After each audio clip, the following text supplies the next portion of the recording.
AllBall TV. They scared, but I'm not. They don't like comentario. Y suscribe.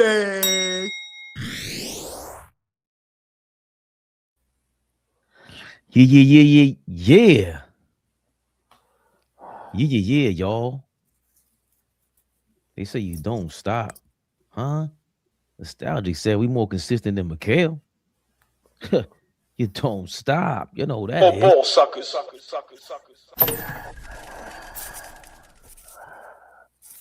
Come on, baby. Back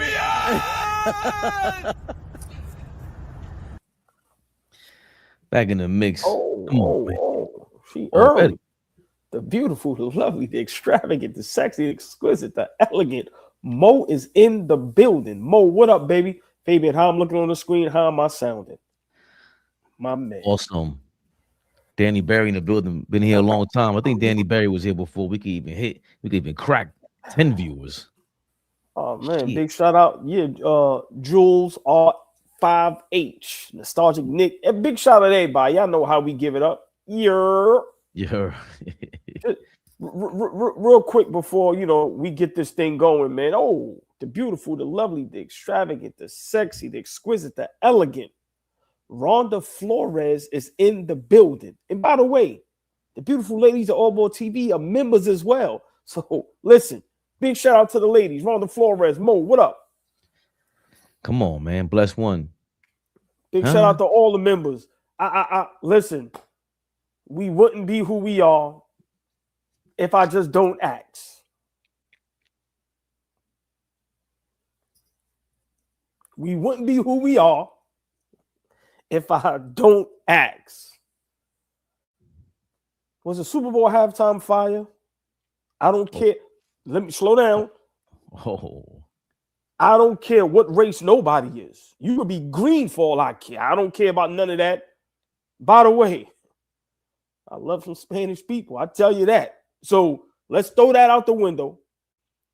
I'm asking, was the NBA halftime show fire? The NFL halftime? Yeah, I'm sorry, the NFL halftime, Super Bowl. I think so. I think everybody, if you got to include race in this shit and culture. And I mean, when it comes to everybody protesting and stuff, that wasn't even just that wasn't even just an American thing. That was like, even people in Puerto Rico was like, I don't rock with homie. He's doing his thing. Rappers, everything. So I don't want everybody to act like it was just, a thing here. That's the thing that everybody feels no matter what. And the same thing everyone feels is that this motherfucker's on fire, bro. I don't know. It's Drake, Bad Bunny, and who else the last 10 years have been on? Kendrick's little that fuego he just had the last 2 years. That's what Bad Bunny's been doing. Drake's been doing for a while. You know what I'm saying? So to see him go from, I remember when I was listening to his mixtape and I'm just like, yo, this guy is dope. It was like 8 years ago. Then I seen an interview with him. Only reason why I watched the interview is because my boy KG went to school with this girl, Stephanie something, that interviewed him, and I found out he was bagging groceries. So he went from that to go rapping, and then he was just slowly becoming in the same level as every other reggaeton, Spanish. Then you see him just separate himself. At the time, J Balvin was super fire. As big as Bad Bunny is now, J Balvin was basically almost that, and then Bad Bunny passed all of them. Like, stay right there, right? So, Alvin Duda, Tego Calderon, right? Me, I'm hip, right? What's my guy? I told you the song I love.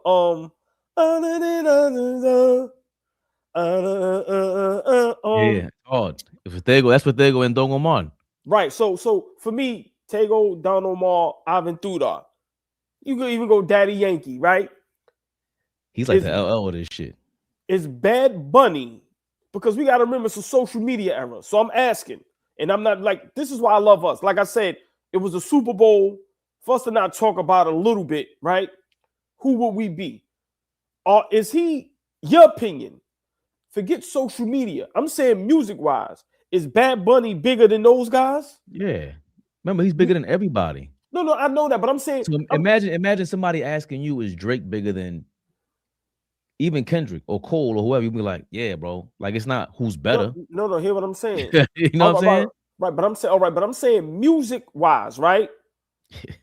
Right. That so you saying music wise, you would listen to Bad Bunny before those other guys? That's what I'm asking. Oh, right now Right, that's what I'm asking. he's so on fire. It hit like I forgot what album it was. I think it was the Titi Me Pregunto. And then No, yeah. yeah. Look, Right. No, sound right. is crazy, right? Once that album came out, I'm like, yo, this guy's on some Michael Jackson shit. Wow. And it was, for me, it was like, am I about to say this? Because nobody's in that. Even Drake to me isn't that. But the way he had so many people outside of that spoke Spanish talking about him, and then he was on absolute. I'm talking about hit records. There's no doubt about it. Then you make hit. Remember what we always talk about. What Biggie had? Biggie had the streets. He had the club. He had the radio. He had the free. He had everything. And Bad Bunny kind of got that because he had the freestyle. He had the verses. He kind of went totally pop. But even his pop shit is just undeniable. It's just too ill. Yeah, East Blue Juice. See what I'm saying? Fab, chill. But I can't. There's only one Michael Jackson. He had people fainting and shit. But I don't name another artist that even was in the same realm, or even international artist. Yes, like it's insane. It's crazy. Like for me, and just a couple years ago, when somebody was like, Bad Bunny is the biggest artist in the world, I didn't even know who it was. But then when you hear the music, I'm like, oh shit, right? But like I said, I remember, I'm from Harlem, I'm 2 minutes from Broadway. They shout out to my family on Broadway, 3033. I could, Lock, Flay, my guy Dog Show, but like I got real family over there, right? And it's like, so, we all know about Broadway. So, we was around Spanish, Puerto Rican, and Dominican people, music, the culture, all that, right? And it's like some of that music be fire. We ain't got to know what they saying, but I'm just asking because I see a lot of opinions and people, don't like it, they do like it. And for me, I'm just asking because I love entertainment, right? And I'm going, you got some historic Super Bowl acts, right? And I'm going, where does Bad Bunny rank, right? If we go in, like, you got to remember, to me, the Michael Jackson, Prince, and I'm going to tell you a low-key one of the greatest Super Bowl halftimes I ever seen, Bruno Mars. No, Bruno Mars he's on a run. But his performance, I think with he brought out the Red Hot Chili Peppers. That Bruno Mars Super Bowl, my opinion, is top 5. That's up there with Mike, Prince, Beyonce killed it, right? But Usher was good. Kendrick was good, right? But Kendrick was all right. But I don't put Kendrick up there with that. No. Is Bad Bunny up there with that? For us, he gotta be, because we understand what the hell he's saying. Like, it's different when, I guess, because it's different than Kendrick. Kendrick didn't play his hits like that. That's what was disappointing about Kendrick. With these other guys, it's tough because I get why people here, or anyone who doesn't speak Spanish, is like, I'm not enjoying this. Remember, we following every hit record, and we following this guy's life, his whole career. So in this country, it was split. The politics is one thing, but just to sit there, let me try to enjoy this. You never heard of Michael Jackson. You seen him at a show, you're gonna be like, oh shit. I remember my man said, shout out to my man B from Uptown. He always told me he never liked Prince ever in his life. In the 80s, whatever. He said he went to a concert, he's sitting up there, purple, red, gangster motherfucker. So the performance, an artist is an artist. The only thing I'm disappointed in is that he couldn't grab someone like you or anybody in this, like, that doesn't speak Spanish. And I'm glad he didn't, he had the marriage thing there. He had a good setup. That's the only disappointment I have, that we can't really have this conversation, because for us, it's like, yo, what other Latino, Spanish, we say Spanish, what other Spanish do hit that stage and could really do that? He's the only one, right? Tego can't do it. No disrespect. Daddy Yankee really can't do it. No disrespect. At that height, Even like if Mark Anthony, like they I had was, Ricky I was Martin up about to there, say Mark we Anthony. were saying, yo, he should have had Mark Anthony up there because Mark Anthony is iconic. So for us, it would have been even more so. But that is tough for a Super Bowl because it has to cross over. But look, Yeah. we say all that, and they say he got the #1 album in China right now. Listen, That's crazy. Before we get Shakira, right, Shakira, yeah, Shakira got did hit it. records in English, and Shakira was fire. I didn't like early Shakira. She's always been bad, a little hottie, but he could have her brought second out. half of her career was fire. He could have brought out J-Lo. Like he could listen. No. Keep J-Lo's ass where she's at. Nah, I'm saying just superstardom. Like we can say what we want about J-Lo. She's a global superstar, dog. I'm just right. She is, but all right, maybe to dance and all that, it would have been dope. Do a little salsa move and all that would have been ill. Right. That's what I mean, like a cameo. I'm not saying you got to bring out there to perform because I think in his set he had a cameo. Cardi, like a lot of people was dancing and AllBall. Right. Know what I'm saying? But before we get Knicks rehab started, I just got to get your opinion.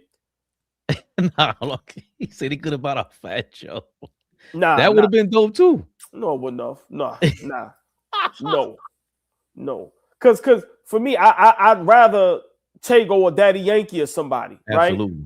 Absolutely. Yeah, the nostalgic Nick, I agree. Like the Lady Gaga, I didn't even like the mix. Like that song with her and Bruno Mars, I love it. But she tried to put the Latin mix on it. I didn't like it. That was fire. I didn't like it. I gotta look at it. See now that's what I'm disappointed in. That right there. If you didn't like that, then damn, he didn't do what he intended and what I was hoping for. Where it's like he wins this many people over and goes, oh, that's why he's the #1 artist. Because even right now, you still could question it. Right, the beautiful, the lovely, the extravagant, the sexy, the exquisite, the elegant. Cherokee is in the building, y'all. The ladies of AllBall TV is in the building. Cherokee, what up? And he threw a shot at him at. No, right. I don't know what they're talking about. What shot did he throw at LeBron? I didn't even catch it, but he basically threw a shot. Remember, JJ Barea is Puerto Rican, so he said, and remember, JJ Barea he got a chip before LeBron ever did. Right. So that was the shot he threw, like while he was live. But it was, another AllBall TV lady in the building. The beautiful, the lovely, the extravagant, the sexy, the exquisite, the elegant, all of that. Darlene Bryan is in the building. Before we get started with Knicks Rehab, big shout out to the chat. Y'all know how much we love y'all. Hit that like button, share, like, subscribe, become members, do all that stuff.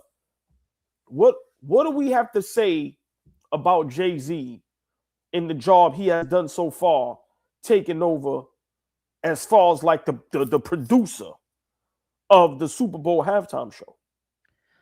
Dr. Dre was dope. What grade would you give him right now since he's taken over up until yesterday?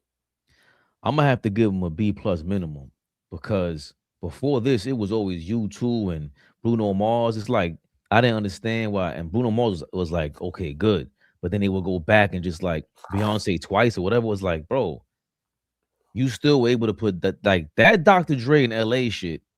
There's a reason why the Wayne thing in New Orleans last year made sense, because if he was gonna do the hometown thing, which would be hard because you can't even bring every Super Bowl to a cold city anymore. We almost prefer it in a warm weather city, but that was ill. Like the concept was ill. The show itself was cool. The Dr. Dre thing was cool, but just to modernize it too. Like you're not gonna be stuck doing what y'all doing. Like remember, hip hop became the #1 music in this country, and then it just died out of nowhere. So let's not forget this is what the #1 thing is. Everyone knows all these records. Any young guy, any young person to this day, they're gonna watch the Super Bowl with their parents, and all the parents know the records that were on there now. And I think that's what the bottom line is. Can you cross over the youth and the elder statesmen that are watching the game? I think he did a good job of that. Like he didn't put himself in there. He might be waiting for the last year that he's eligible to do it. And I mean, I would imagine that Jay-Z will be sick on there because for us, Jay gonna be crazy. It's gonna go bananas. He got hit records, and I don't know if the world would accept it though, because remember, you got the 50 Cents of the world. I ain't 50 Cent, but let's say Lil Wayne, let's say Drake. These guys have monster hits that are bigger. Jay-Z only has like 1 or 2 number 1 hits. But for us, if we hear that H to the OV, I used to know Hog, plays like on a Super Bowl stage, we gonna but go you know, crazy. but you know what you're gonna hear? Hog Not Life. You're gonna hear, the thing. Hopefully, You're gonna have to hear the hits, right? With Jay-Z, that was globally just insane. The Alicia Keys Empire State. So, but let's not forget. I forgot where I heard this from. Might have been 50, or I don't know who I heard it from. But remember, Drake turned down the Super Bowl because they right. say you have to pay to perform on the Super Bowl, right? But for me, before we get started next rehab, I give him an A+. And the only reason why I give him an A+, none of these artists would have been on the Super Bowl if it wasn't for Jay-Z. Now, I'm not saying he has the last say so. I'm not saying he's running it. I'm not saying any of that. But for how it's been going, listen, you got to give them kudos and credit because they were not looking to hip hop, to R&B, to us, the culture, to ever represent on that stage. Let's be for real. Which makes no sense. Well, what are the players listening to? No, listen, it makes sense. What is the crowd listening to? That's a whole nother conversation. It wait, makes sense. No, it doesn't make sense when ain't nobody listening to that old. That shit was gone. You ain't nobody listening to YouTube. Stop. You forced it on the app iTunes shit. The players and the crowd. Yo, you know what one of the dopest shit is when we seen that video with the white girl doing the baby lyrics and she's going crazy mad. Like certain things remind you like this shit it crossed over. Like it's been done. All that shit that we talk about, it just, of course, the reality of it is shit is still whatever. But we can't forget what the hell hip hop did. It made you forget, respectfully, that there's some black magic going on that's for real. Like hip hop is crazy. That shit started in the park, Paul. That's insane. So to see it go to the Super Bowl, listen, bananas. That's why I say this conversation can get and go so deep. Pause. Like our people created music, black and brown, them drums, Hispanics, Dominicans, black people. We created music, dog, and so much was stolen. So it's so like you said to see it, because remember, that NFL. Listen, dog, they ain't letting nobody in there. So that's why I just gotta say big shout out to Jay-Z. I don't know him personally. Don't want to know nobody personally. I only want to know the chat and us up here personally. I don't have no dog in the fight, but let's be realistic. Since he's got in there, I watched the Super Bowl because of the artist that's there now. So got to give a big shout out. But big shout out Bad Bunny. I think he did a great job. And I just wanted to ask because, like I said, I see people on the fence, and I'm not into politics. So I don't be knowing what's going on. So when I hear people, the president, all this, I'm just like, but it just shows you the world we live in, man. This shit is insane out here, bro. That was great promotion for it because let's not forget, I'll leave it with this. They're trying to make football international like soccer, the real football, American football americano. Yeah. They had a jump in Mexican viewers the year before. What do you think the thing is now? If his album jumped to #1 in China, what do you think it is in Uruguay? Big shout out David Smith with the numbers. Look, I heard that this morning. 135 million people watched. How is that number compared to before? Because the Super Bowl was back in the day, there was one place to watch that Super Bowl. It was one channel. You know what I'm saying? On a little box on your box in your living room. How is it today? You know what I'm saying? How do you compare the two numbers? Right. But the difference is back in the days when the halftime show came on, you go about your business. You go to the bathroom, you fix your meal, now you have people literally watching the Super Bowl just for the halftime show. Like I know people that give two damns about football, but they going, I want to watch so and so. So I think those numbers is I think they could be accurate because, like I said, back in the day, we were all young, we were all of age. Like I said, if it wasn't Michael Jackson, if it wasn't Prince, like you said, I'm not watching the mother joint. As soon as it's halftime, I'm running off to go do something until the football game come back on. Yo, they're saying it's the most watched Super Bowl halftime ever. Yeah. They did this. Yo, what you think Roger Goodell is telling Jay-Z when you asked that grade? What grade you gonna give Jay-Z? Listen. That's why I say A plus. Listen, we don't have to like nothing, right? This thing is about numbers. It's about numbers. When they bring people in, it's about making money and it's about numbers. And at the end of the day, everybody went crazy when they heard Bad Bunny was performing for the Super Bowl halftime show. Jay-Z got a lot of flack, but at the end of the day, results, good or bad, numbers high or low, A for your report card or F for failure. I'm sorry, you did. So they got the top 10 in the last 10 years Super Bowl viewers. Beyonce 2013, 10. Madonna's number 9 in 2012. Bruno Mars number 8. Coldplay, Beyonce, they back at it 2016. Lady Gaga 2017. Katy Perry 2015, 121 million viewers. Rihanna 2023 at number 4. Usher number 3 at 2024, and number 2 was Kendrick Lamar last year, and number 1 was Bad Bunny, 135 million. So that's crazy. Yeah, that's crazy. Yeah. And Rihanna, even Rihanna's doing, I know she was pregnant and all that, but I was like, damn, because I love Rihanna. Listen, Rihanna. Remember, if she wasn't pregnant, as good as that performance was, it would have been insane. Rihanna, listen, it's going to have to come a time and point where Rihanna go.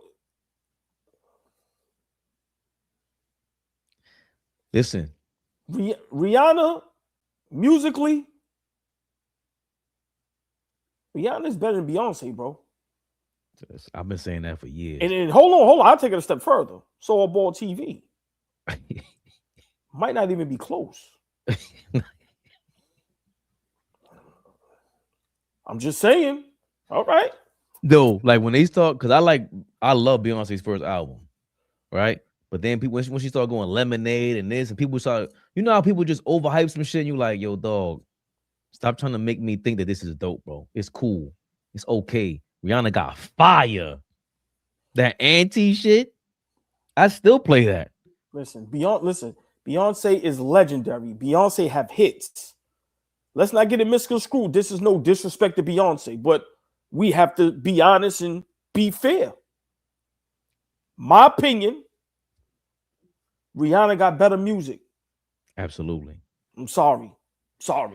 And this is when they go crazy, but we ain't talking about performance, singing, boy. There's talent-wise, it's not even close. Beyonce got her. Yeah, come on, man. We ain't talking about that. Listen, be on top. When we talk about, remember, there's so many talented people. We going from like Sammy Davis Jr. all the way up to Mike. Like, so when we talk about talent, right? Beyonce may be top 20 most talented people to ever walk this planet Earth.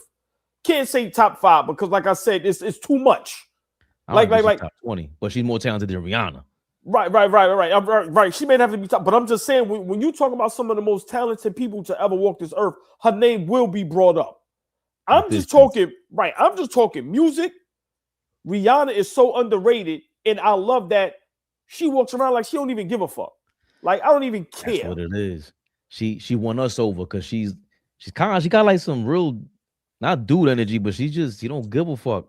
Nah, she got the I'm a regular chick energy. I don't care about none of that shit. She's an island girl. The music, listen, bro. Like to me, that's a real conversation a lot of people are scared to tackle. They don't want no smoke with neither one of them. I mean, what? Listen, if we talking, hear what I'm saying. If we talking hit for hit, not the songs you personally like, if we talking hit for hit, shit gets scary when it's Rihanna. But I ain't gonna lie, Beyonce tough. But I just, my preference is Riri. Just to be honest. Like, and we can end with this. Rihanna's the type, if she walk by you, say hi, she actually gonna acknowledge you and probably wave and say hi back. You say hi to Beyonce, you might get tackled by security. He's trying to get the fuck up out of it. Right. And I respect just say hi, right? Right. And I respect it, B. I get it. Look. Oh my God, how Beyonce? We got him, tackle him. And you just like, what the fuck? So, but big shout out to all the great artists. But great halftime show once again. Super Bowl. Yeah. Big shout out to everybody, man. 1,000,000%. Come on, man. Super Bowl, big times, big things. Yeah, upon the replay. I ain't like that song too much. That's one of her cold records, man. Chill out. Listen, man. And then like her B-side hits with Rehab and bro. Listen, man. She got my sister-in-law, because I've been arguing that shit for years, and she kept arguing with Beyonce. I said, all right. She came to me last year finally. She was like, yo, I gotta admit, baby, right. baby. When that hot, listen, bro, like you were my favorite drug. Like, yo, dog, like her shit hit. I'm just like, and her shit is relatable, man. Like people don't realize like music. Like that's why I'm so much of a Rakim fan, right? But I always gotta say Eric being Rakim because you know they was together when they started. And when artists is great, their music is great, but then they're relatable, you can relate to it, bro. That shit hit different, dog. I'm sorry. So for me, I just think, you know, listen, man, hit for hit, Rihanna gonna give Beyonce a run for her money, but listen, Beyonce gonna hold her own. I think Rihanna just edges her out, bro. That was the real verses, like, you know, shit like that. Chris Brown versus who? Like Usher. Like those are the real verses that we were looking for. Now T.I.'s begging for, I don't even know. You have no smoke for Lil Wayne or 50 Cent. Like we on realistic shit. That should be like T.I. versus Jeezy made sense because you're from the same era. Bro. But even then, you know what I'm saying? But Rihanna versus Beyonce, a versus, that would have been bananas. Regardless of what you feel, we will all be hyped. That would have broke that. That's what you call breaking the internet. But just real quick, this is why I knew me and Cherokee was family. You see what she said? She got, look, Rakim is one of my top 5 all time. Rakim is the greatest MC of all time. That's my number one. Google all the greats to see what they say about Rakim. And like I told you, you know me, Fabian. I have the story I'll break down, but we ain't gonna go through that as Knicks rehab. But yeah, I just listen. Sometimes we go off the rocker, but listen, you can't not talk about the Super Bowl in the halftime performance by Bad Bunny. But yeah. Bless one, Gato G don't have enough. She had a good run and she fell off. She needs to bounce back. Gato G had like a nice 2.5 years she was on fire, and she was there last night, but she ain't on Riri Beyonce level. Karol G's not that. She's not that. But you know, speaking of that, we back in the mix. But you know who? Them Knicks. Knicks rehab. I don't know where my glasses are, so I'm just gonna go with the skull. East Blue Drew. Don't get me started. We about to do rehab. Fabian will tell you how I feel about the guard Rakim. Big Daddy Kane, legendary. It's not even close. It's not even close. It's not. Sorry. Is Big Daddy Kane a better entertainer? A better showmanship? Now, Big Daddy Kane, legendary. He's up there for me. That's my era. Like, I still listen to that music when I'm in the car. I don't play this shit now. That's what get some, you little bums. We're talking about Eric B. and Rakim Paid in Full, that album. I'm not arguing with nobody. I take 7 MCs, put them in a line. It'll take 7 more before I go for mine. Come on, man. Now there's 21 MCs, 8 up at the same time. Easy doesn't do it easy. That's what I'm doing. No fessing, no messing around. Come on, man. Don't listen. Come on, man. Come on, baby Bubba. Sorry. Speaking of the guard, we might have an underrated guard on the New York Knicks. Kidding me? Huh? Mo Diwara. It's been a long time. I shouldn't have left you without a chance to strip to. Hold on, say that. Hold on. That's my that is hear me out. Because we can have this conversation another time. That's the greatest hip-hop album of all time. That album changed everything. Like, bro, y'all gotta realize he was 19 years old. Mm-hmm. He's the same age as Jay-Z. Bro, Paid in Full, these niggas was teenagers, bro. That's why Nas is so revered. Nigga, these niggas was 17, 18. Bro, Rakim was 19, bro. talking about the fiend of a microphone. I'm the like, are you kidding me? He was too ill. Embodied everything that's hip hop. That's the first rapper to where everything was believable. Everything was believable. That's how that felt. Bro, you had to be outside in the 80s. I was born in 77, right? So you got to remember, in 89, 90, I'm 12, 13 years old. So by the time you 14, 15, it's full. Remember, my block, legendary, right? SNS, DJ Craig G, right? So we have the block parties. We sneaking into house parties. Bro, you got to remember, you got big-time drug dealers in the streets at that time. They all wanted to be like Rakim. Every car was blasting Rakim. Niggas wasn't blasting. Like Big Daddy Kane was that guy. KRS, like those was them guys.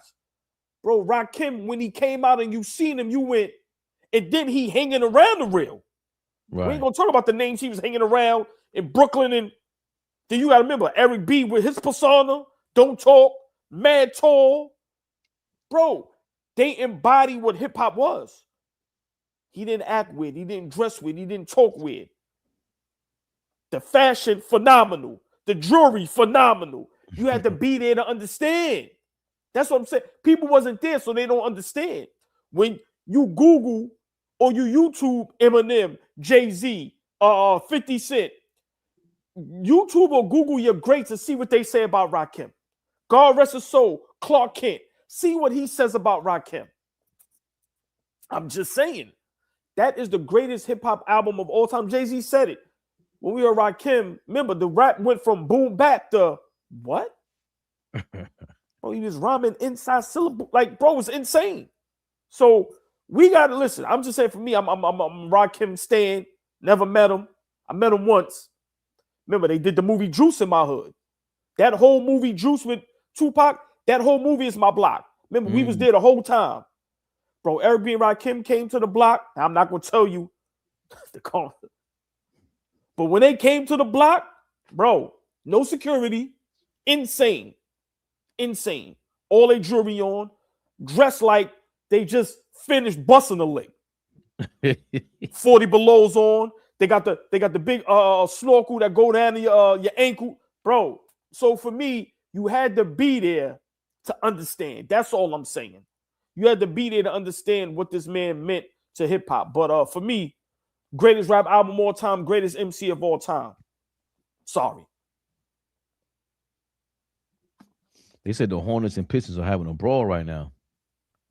Well, the Hornets was up, but now the Pistons came back. The Pistons is up 62-70 with 7 minutes left in the third quarter. Oh, hold up. But it looked like, it looked like they stopped. Yeah, like they got into a little fisticuffs. Yeah, well, fuck it. We'll delete this shit, but while we live. Fouling is not. Oh, he tried to snuff him.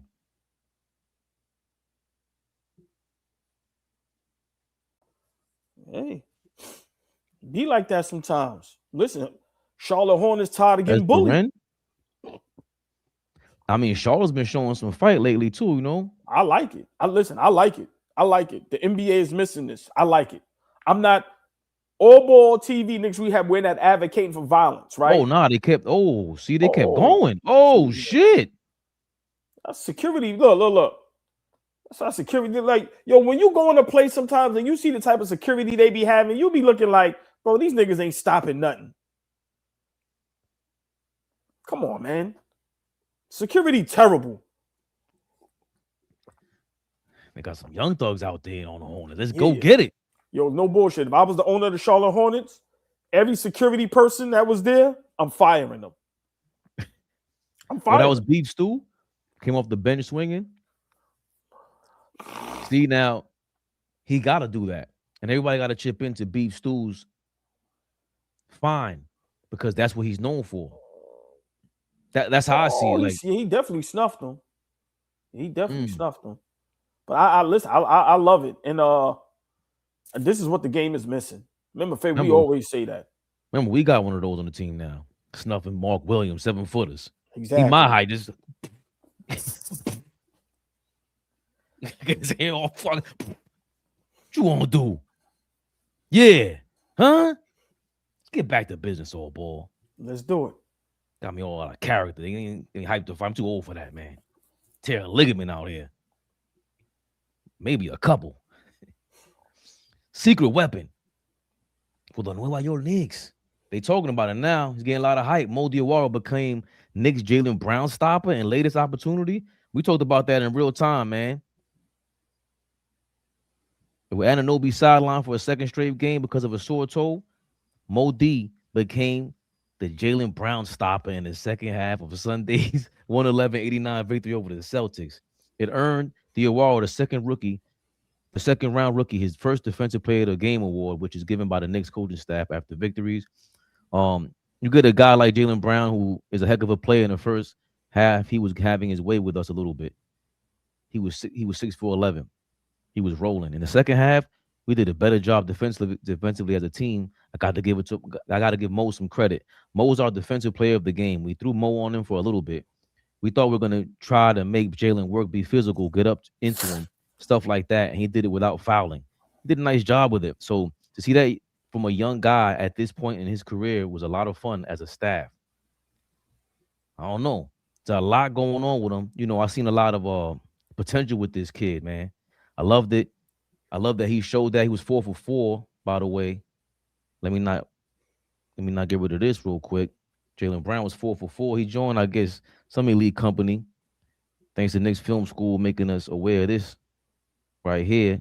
Mo Diwara joined RJ Barrett and Kristaps Porzingis as the only 20-year-old Knicks history to score at least 10 points and post a plus minus of over 20 while playing at least 25 minutes in a Knick win.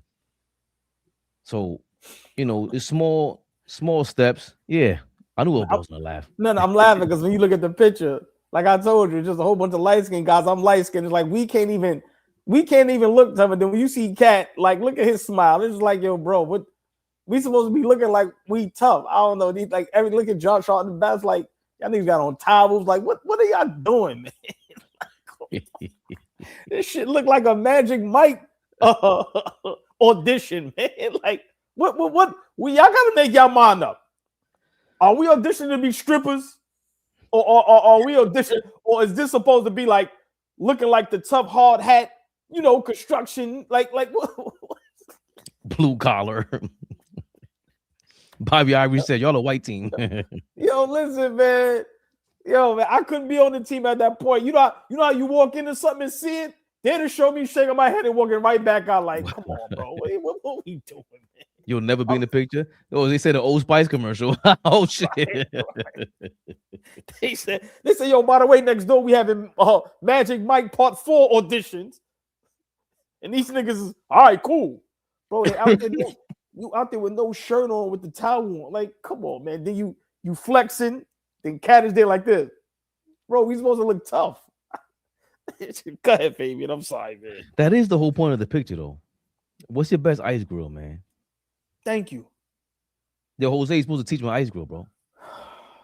You from Brooklyn, dog. You got to at least fake it in the streets. You have to learn that when you're in New York City. You have to have the fake ice grill. If you ain't got that, you might get got. It'll save your life sometimes. Absolutely. You be scared like a you-know-what inside. your poker face? Listen, yeah. As soon as you get out that situation, you like this. Woo! Lord have mercy. I'm taking a cab next time. I ain't getting on that train. Never walking down that block again. What? What time was that? 11:30. Come on, man.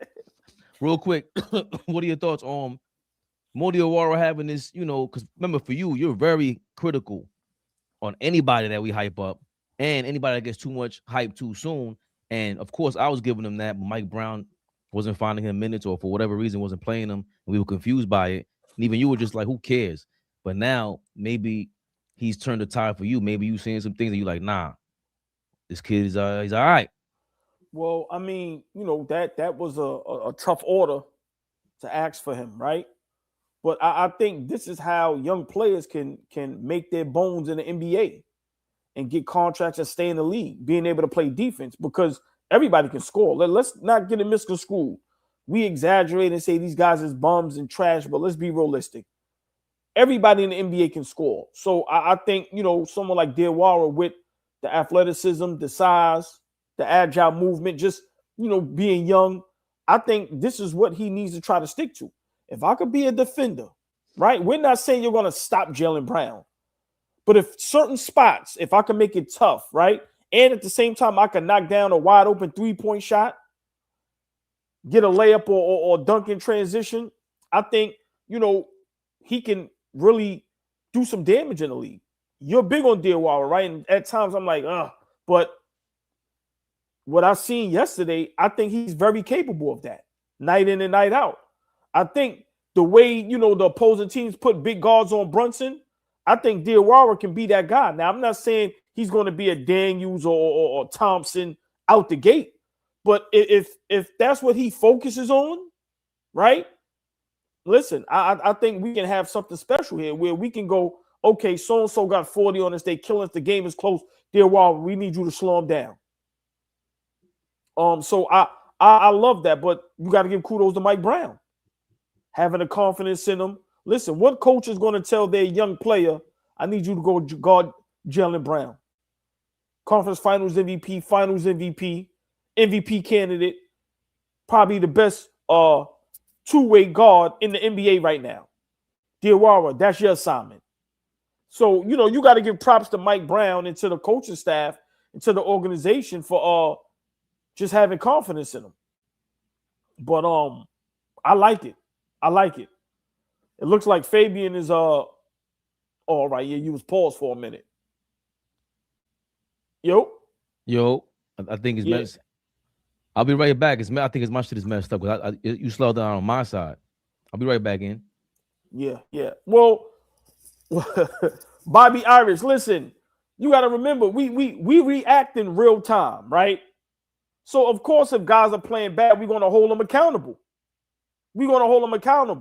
We do this in real time, right? So listen, if a guy played bad while we're watching it, we're gonna curse him out. But if he played good, we got to give him props. So we kill Mike Brown, and at times he deserves it. But when he does something good, you got to give him props. And I think having a confidence in Diwara to really give him some good minutes. Listen, I think that young man can be. See, I don't want to say special, man, because then now we're looking for him to be right. So maybe he'll never be an all-star. Maybe he'll never average 20 plus, right? But I think Diwara can be a good player. I really do, right? But it has to start on the defensive end. A lot of our players, including Diwara, have to understand we're struggling defensively. We need someone to step up, right? He has the size, he has the ability, he has the youth. So I think he needs to take that challenge. And I think sometimes that's what keeps him off the floor. Because Mike Brown is saying, I have enough scoring. We have Cat, we have Brunson, we have OG, right? We have Bridges. We have enough scoring. We have Deuce, we have Shamit, we have Kolick. We need some guys to step up defensively. So I think the more Diwara steps up defensively, the more his minutes goes up, because that's what we're lacking tremendously, especially at that position. If we could throw Diwara on some of the big guards in the NBA, right? A la James Harden, Donovan Mitchells, the Currys, we turn to a whole different ball club. If we could have Diwara be our stopper or the guy that slows down some of these great guards, that right there, right, SGAs. And once again, we're not saying Diwara is going to stop these guys. But if we now have an option, Fabian, you can hear me? Mm-hmm. So I was just talking to the chat. Think about this, right? And I would love for you to respond to this. If Diwara could now be the guy, because I was just saying that's what may be keeping him off the floor. Remember, Mike Brown has enough scoring. What are we lacking? Defense.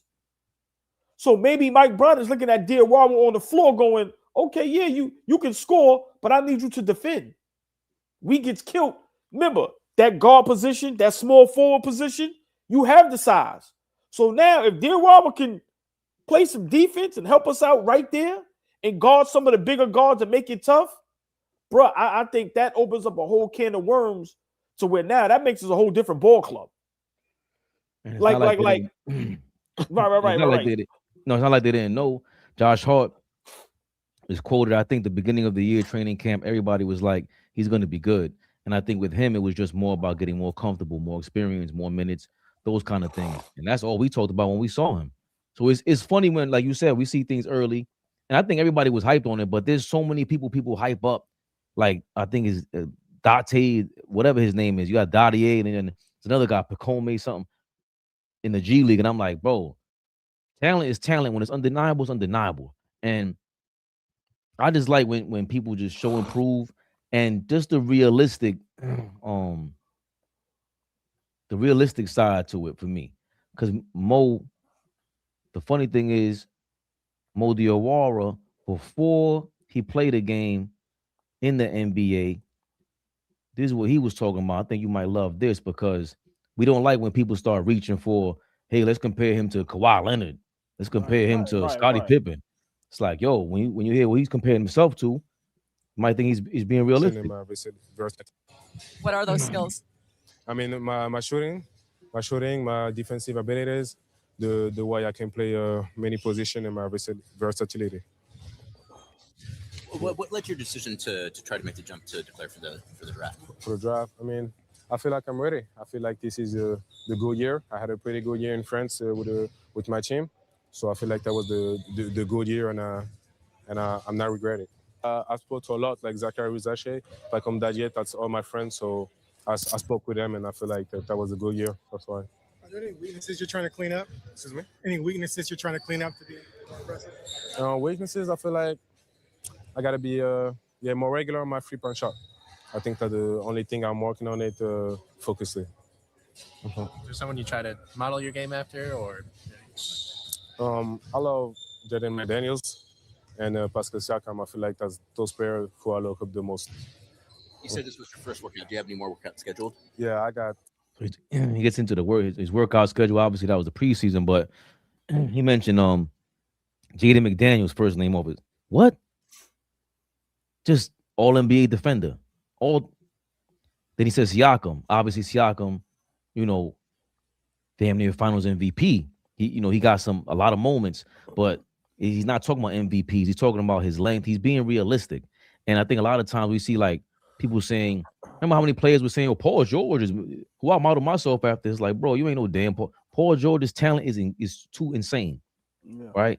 He ain't say Paul George. I'm glad he didn't say Paul George or some dumb shit like that. That's not who you're gonna be like. Start off being an all NBA caliber defender. That's gonna be put you on the next level. And we saw a little hint of that yesterday. And I'm just hyped, bro, because you know what it is now. We were missing a lot with in the last month or so because of defense and all that. And then Bridges is so inconsistent. Who's to say a guy like this?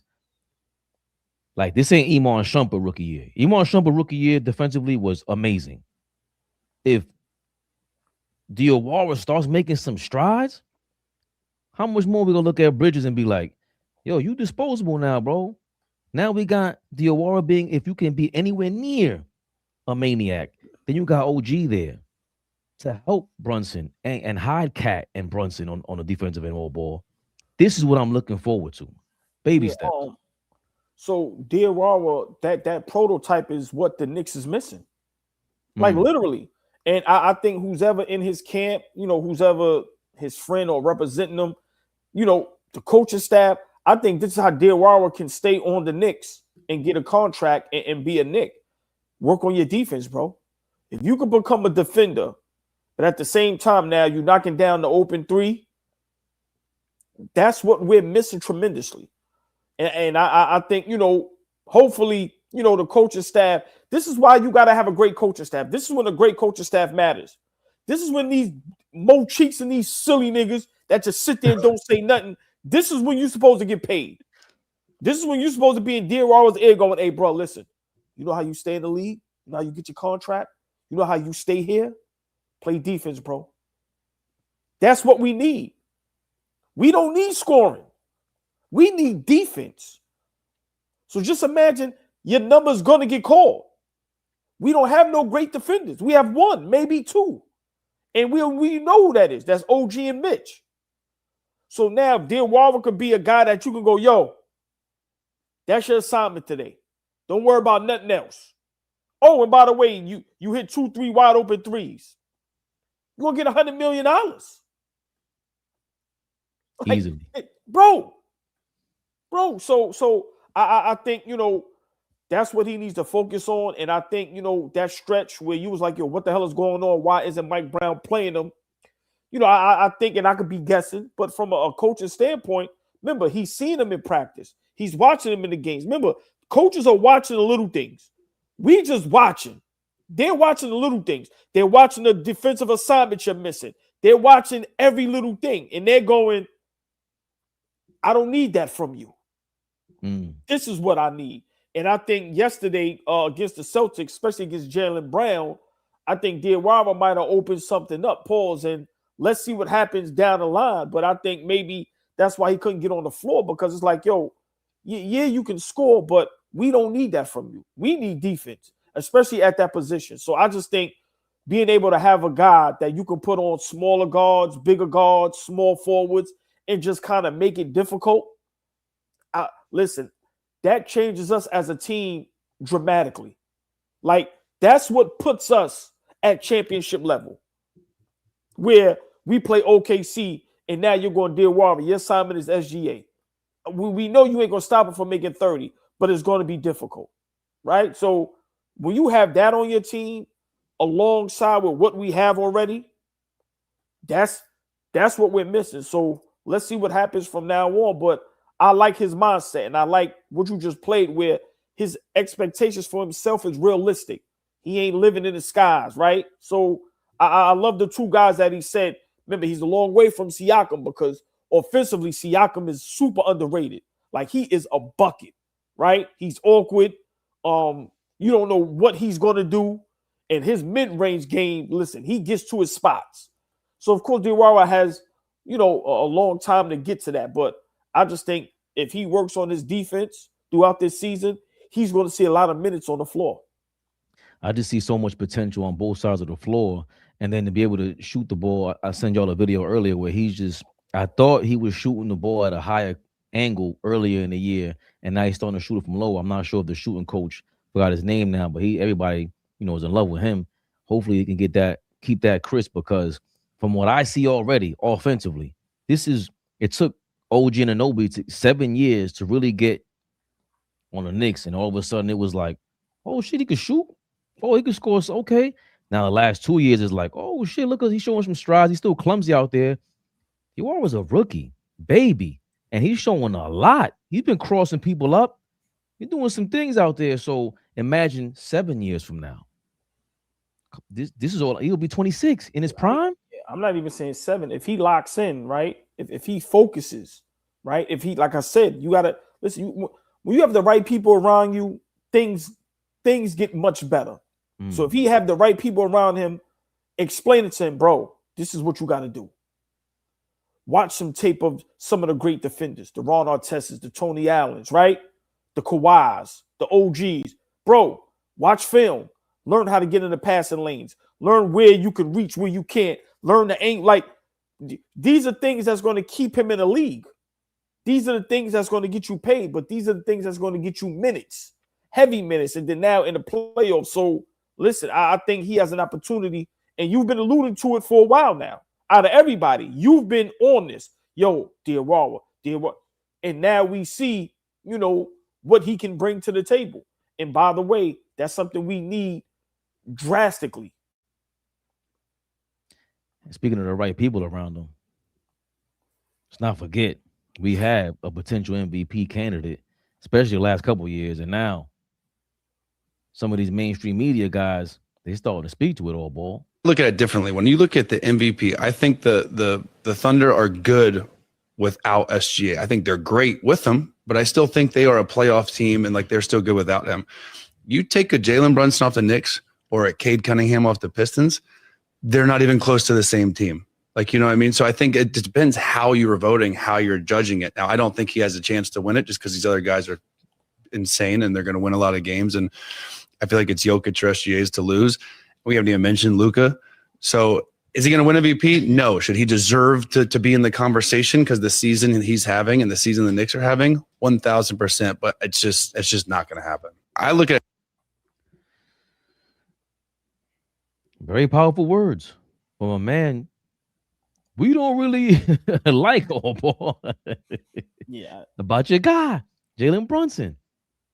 What he should be in the conversation, especially this season. How you feeling about that, AllBall? So we all know Chandler Parsons says some of the craziest things ever, right? And I never agree with him. But with this, I agree. And you got to read between the lines what he's saying, right? This season, Jalen Brunson isn't having an MVP season. I agree with that with you, right? But I understand what he's saying. That's why I always say, what is the definition of an MVP? The year, it was 2 seasons ago, Joker won the MVP. In my opinion, and remember, Fabian, that whole season, I was adamant. Jalen Brunson should have won MVP that year. What he did with the Knicks. You trade your second best player, Julius Randle. You get these guys. Everybody's injured. At one time, the lineup was him, Deuce, Hart, Hartenstein, and DiVincenzo. Who was the bench? Right. Where's the offense coming from? Bro, right? Who was the bench? No Cat, no Bridges. This is none of this, right? And this is when he's putting up 40, 50 balls on niggas' tops. You get to the second round, game 7. And granted, that whole season you was injured. He went from averaging 28 in the regular season to 35 in the playoffs.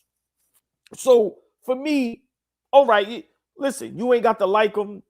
You ain't got to like his game. You ain't all that. But what is an MVP? So I agree with Parsons saying. A lot of these guys that everybody votes for season after season, it's y'all favorites. We're not saying they're not putting up great numbers, but they wasn't dealing with what Brunson had to deal with that season. Now, this season, listen, to me, he's struggling, even though he's still averaging 27 plus, right? But that season, Fabian, was insane. We ain't seen nothing like that. Yo, he was beating teams by himself. So for me, I totally agree with Parsons. It's like, yo, you know, if you, like he said, you take SGA, and we can't blame SGA for playing for a great organization and having a great front office that knows how to do their job. So it's no knock on SGA. But like he said with Cade and Brunson, like, yo, bro, if these guys are not on that team, and, you know, now OG's always injured, Deuce is always injured, Mikal inconsistent, Mitch can't play back-to-backs, how is that Knicks team going to look? Like, let's be realistic. If you take Cade over Detroit, so that's the true definition of an MVP. Oh, and by the way, they putting up numbers. And by the way, Detroit and Knicks is the 1 and the 2 seed. How are they not top 5 candidates? We get SGA and Joker. But how are we still talking Luka and Giannis? How? So I 100% agree with Chandler Parsons because I understand what he's saying. And it's like, yo, we're going to have to revisit that one day. Like, yo, what is an MVP? Is it just numbers? Because granted, we see with the All-Star game, it's all bullshit. How was some guys, listen, I love the shots. How was guys All-Stars and you won 10 games? To me, it's the same thing with the MVP. Like, come on, bro. So I agree with what he's saying, and I get what he's saying. And throw Jaylen Brown in the mix. Like, he's had an unbelievable season carrying his team. He's been flirting with the second seed in the East.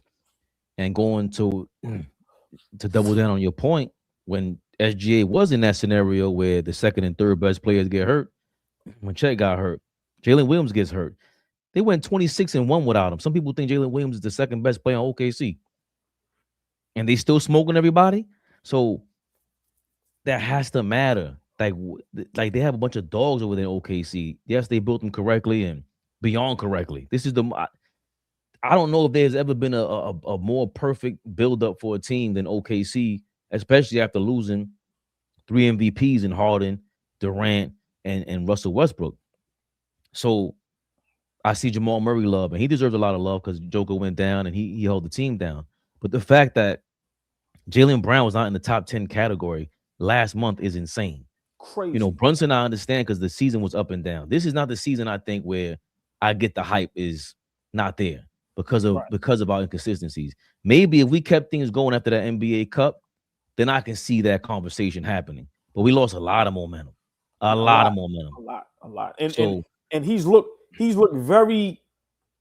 He hasn't been looking as great as we know he can look, right? So yeah, but God, I'm sorry, but yeah, all that plays a factor. So this season, I agree with you. Yeah, and that's really the bottom line. And of course, some people want to blame his co-stars or a co-star. And there's one familiar voice. He's back at it, old boy. He ain't letting up. Skip Bayless. He's back in the algorithms. Got some things to say about Jalen Brunson's running mate. Second best player named Cat is more pussycat to me, right? He's pussycat. That's very Am I right? That's very disrespectful. Well, your best player's like barely 5 feet tall. Am I right? Dropping 28 a night. Okay, but he's dropping 28 yeah, no matter who's it against. He can be thwarted when it matters most. Okay, You can just have you take him seen away. evidence of that in the playoffs with the New York Knicks? I haven't.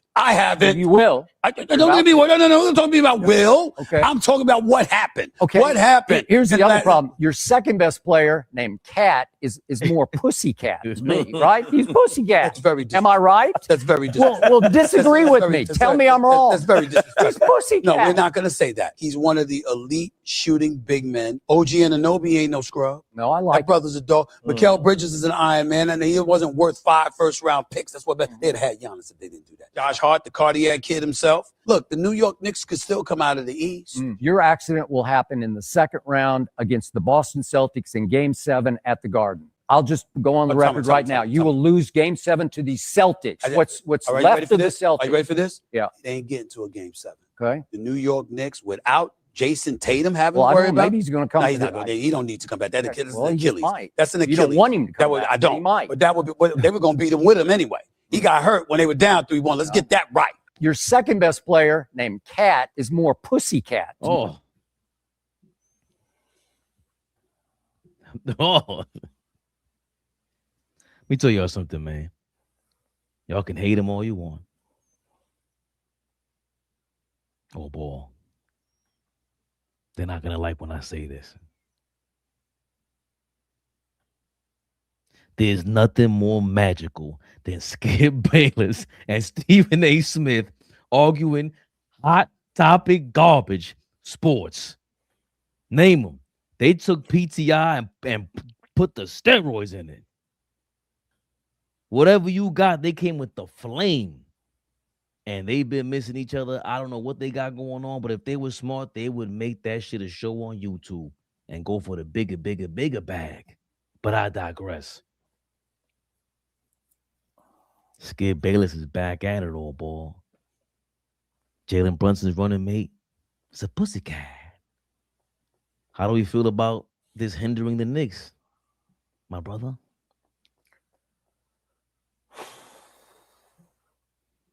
You know how I feel about Skip Bayless. That man was left for dead, and then they are now giving him CPR and reviving him. But it just goes to show what was said was true. He need a brother to stand next to be successful. So let's not forget that. He needs no matter how great, how much the chemistry is between him and Stephen A., which I love, because I don't care about what nobody says. I like to be entertained as well, right? But let's not forget, he needs a certain something next to him to be great and legendary. It's not going to take away what he's been to the sport as far as just his analysts and things of that nature, right? But I think he would admit that too. Skip Bayless might have had a point a month ago. I can't agree with him now. I can't. I told myself I'm not going to kick Cat's back in no more, but I have to be me, right? If Cat does some dumb shit or some pussy cat shit, we gonna call him out. Right now, Skip Bayless is dead wrong. I got a new newfound respect for Cat. Like I said, cut his eye. He came back out and played. Now, would I love for him to come back out and play against Detroit? Yes.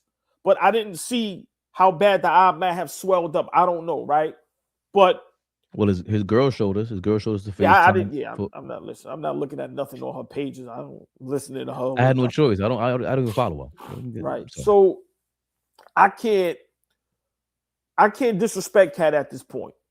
We're playing great basketball. He's producing.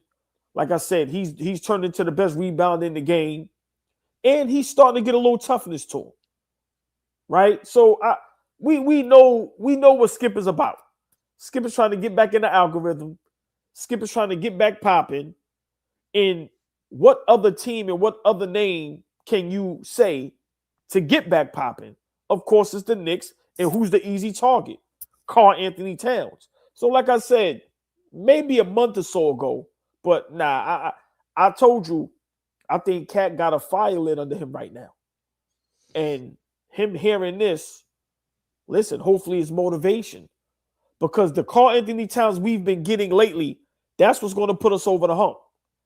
Don't commit dumb fouls. Have a little toughness, a little edge to you, and rebound the hell out of that ball. Right? So I get where Skip Bayless is going. I definitely disagree with him with if we meet Boston in the second round. That should be lucky if it goes 6, especially with no Tatum. Miss me with that. Like I said, great organization, good team. But they ain't good enough. Stop it, right? So that's just right there. New York Knicks hate. That's a clip he's trying to make go viral. But to call him pussycat, like I said, only Knicks rehab can do that. Skip Bayless don't have the credentials. He don't have the, as Shaq would say, the G5, G4 classified. Skip shouldn't even be talking about the Knicks. Talk about your bum-ass Cowboys. Talk about all the dumb shit you done said. Tim Tebow. And isn't he a Luka guy? Like, so for me. He's not a Luka guy. All right, he's a well. He said Luka's overrated. All right, well, who did he root for in the NBA? He roots for somebody. I don't know, to be honest with you. Right. So for me, it's just comical. And it just goes to show you that the Knicks is popping.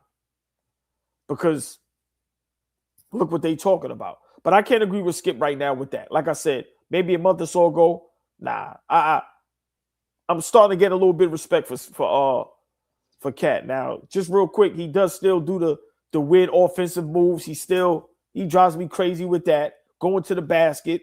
But nah, Skip, we all know Skip is a bozo, bro. We know his angle, right? Legendary, yes, but calm down, Skip.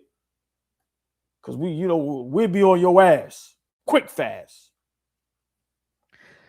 It's hard to call another man pussycat when Richard Sherman flamed your ass live on TV. No. When Jalen Rose. Hold on, stay there. Is that top 5 worst flaming of all time on national TV? What Jalen Rose did to Skip? Sports history? Yeah, sports. I'm sincere. So of course, sports. Watered down Pistol Pete. Water Pistol Pete was bananas. It was so bad that it was awkward. Like Jalen Brown ain't Jalen. What's his name again? Jalen Rose. Bro, he got kicked off TV for that. You're not welcome. Because here's a secret. It's like wrestling. You can't destroy the villain. Jalen Rose went out for the kill. Once you destroy the villain, we can't have you back on here, bro. You can't play that game. Can't come out here just murdering him all day. But Skip makes a point. He got a good point. And it's not just the pussycat thing. We can leave that alone because he's at least he stopped the fouling and all that. But what we saw the Pistons do to Jalen Brunson 2 games this year. They did something similar last year in the playoffs. Yeah, Brunson got the game winner, things of that nature. They got into a brawl tonight, so we'll get into that into a second. And they might lose some games, get suspended, and we might be able to catch up off default. But if they start playing Brunson physical and you don't have the second guy who's going to take over, we haven't seen Cat really do that. And we always said styles make matchups, and certain styles Brunson ain't going to be able to show up. Certain styles Cat might not be able to show up. One of you guys got to, and we keep complaining about their chemistry, one of you guys going to talk to each other on the court. When is the message going to get through, the game going to get through, where it's like, yo, I can't get through to this team. You got to get through to this team. We haven't seen that. So it shouldn't be, ball dominant one side or the other. But I am concerned with that because he specifically said he can be had in the playoffs. And Stephen A. with a great counter, man, it hasn't happened. Jordan numbers in the playoffs. Stop fronting on my man. Yes, but the Detroit Pistons have presented something this year before we can get to the finals. We haven't seen a defense like this since the Celtics a couple years back. I'm very concerned about this AllBall. I don't think Skip is too far off. Of course, it's extreme. He ain't been watching us if he thinks he's just a pussycat. And Brunson's going to have to put on that cape sooner than later. But it's one thing I do agree with Skip, right? He's seen a lot of basketball. Like we can't ignore that, right? And we all know when you have a 1-2 punch, if one guy gets taken out, right, the other guy has to step up, right? If Jordan has a bad game, Pippen has to step up, right? If Kareem has a bad game or isn't there, Magic has to play sense and step up. We can go on and on and on, right?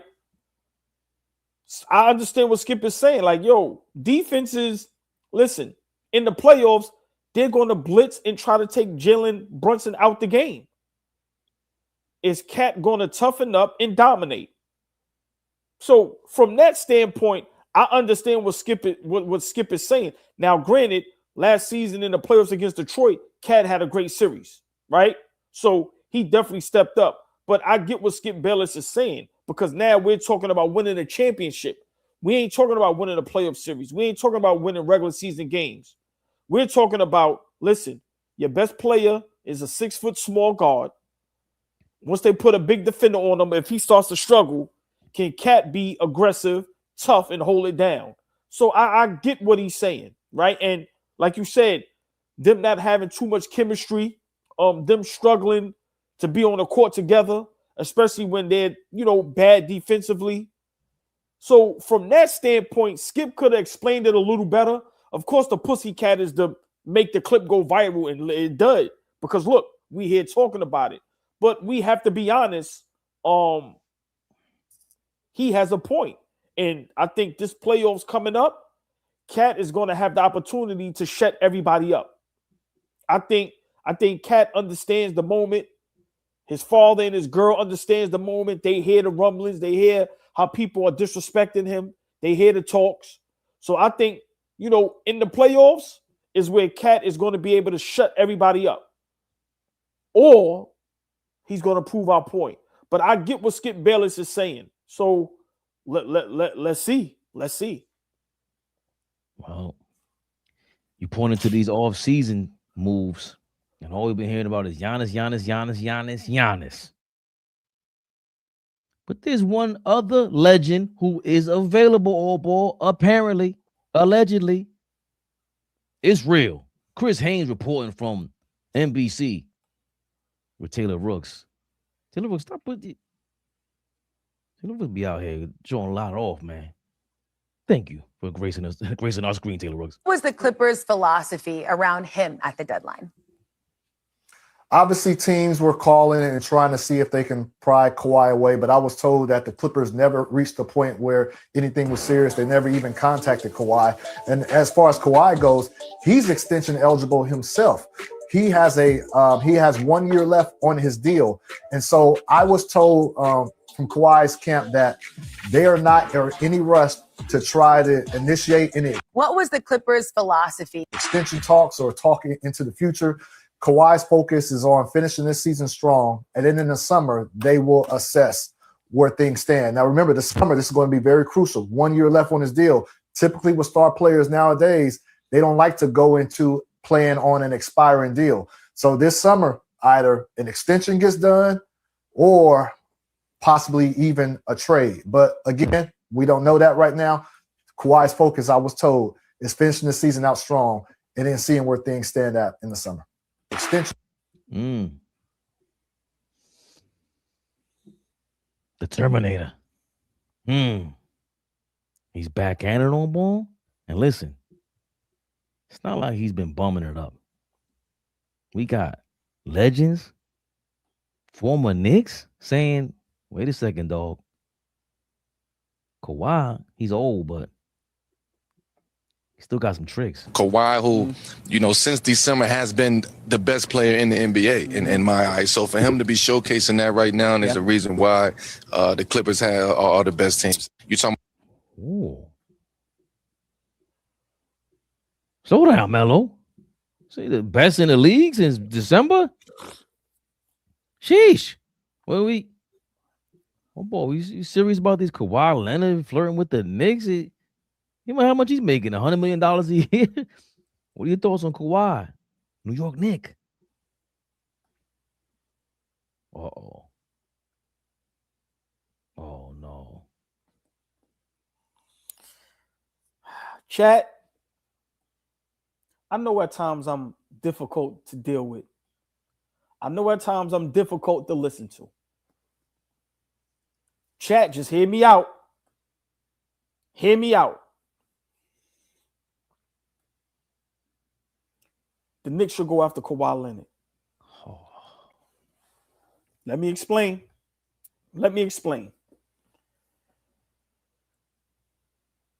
I did a lot of research today, a lot of homework today. And I think the Knicks should copy what the Toronto Raptors did. I think Kawhi Leonard is a perfect fit. And we keep him on ice till the playoffs. I'd rather have Kawhi Leonard than Giannis Antetokounmpo. Yes. Let me ask y'all. Both champions, both finals MVPs. At their peak right now, fully healthy, who's a better basketball player? Right now, both, how many years in the NBA? Who's a better basketball player? I don't understand how we would want Giannis but wouldn't want Kawhi Leonard. I think 2 years of Kawhi Leonard, everybody went crazy when he went to Toronto. What happened? What happened? There's only one thing that should be in mind for us. And think about it. If we can get Kawhi Leonard and still have Cat, Hart, Brunson, OG, Mitch, what are we talking about? I think Kawhi Leonard is a way better fit than Giannis Antetokounmpo. Way less maintenance than Giannis Antetokounmpo. I think this is a move that the Knicks, I'm going there. Yes, I'm going there. We are watching how good Kawhi Leonard is playing because he's healthy, right? I think this move here, I'm sorry, man. Like, I know it sounds crazy, but if we don't win a championship this season or we fall short of getting to the finals, if I'm the Knicks front office, I'm exploring trying to get Kawhi Leonard over here. Yes. Sorry. Listen, the Terminator over here with that crew, you think he put fear in everybody's hearts in Toronto? I think that's something we need to explore. Granted, if we get to the finals, whether we win or lose, then it's off the table. But if we fall short and we're still missing that piece, I like Kawhi Leonard here as a better fit than Giannis Antetokounmpo. Sorry. And like I said, sign him for a 1-and-1. 1 year with 2 years with a 1 year option. Give him his 50. I think that guarantees us a championship in New York.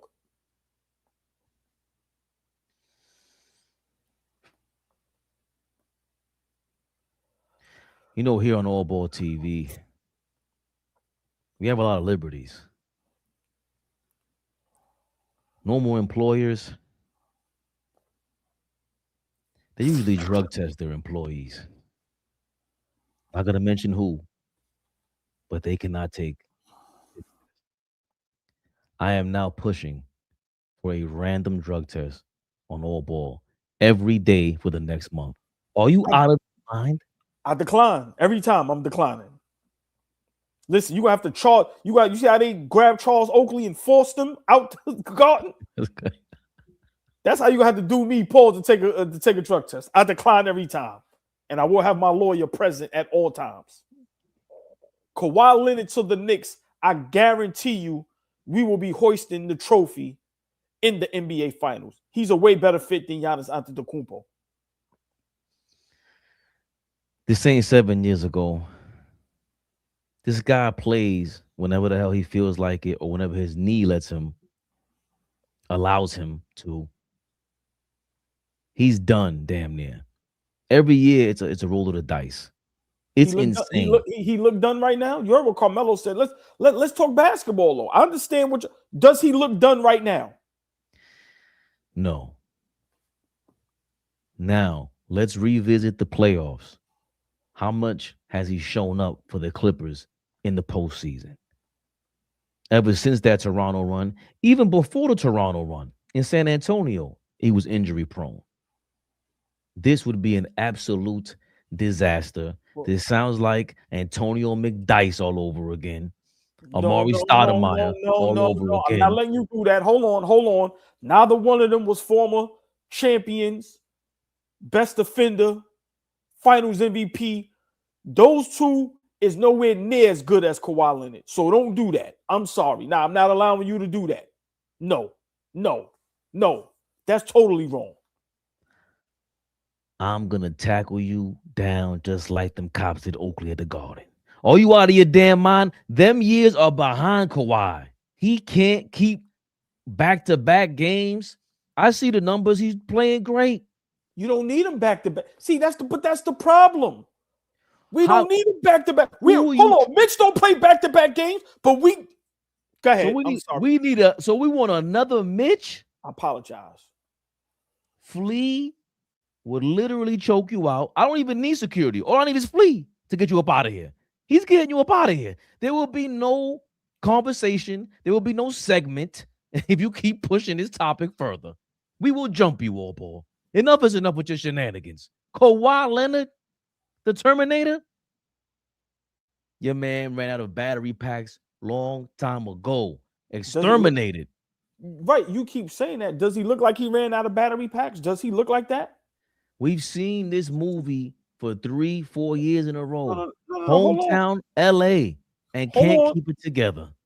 When he got traded to Toronto, was people having the same reaction as what you're saying right now?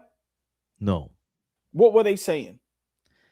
They were putting him in a category of the Kobe's, LeBrons. No. Did people see what he did in Toronto?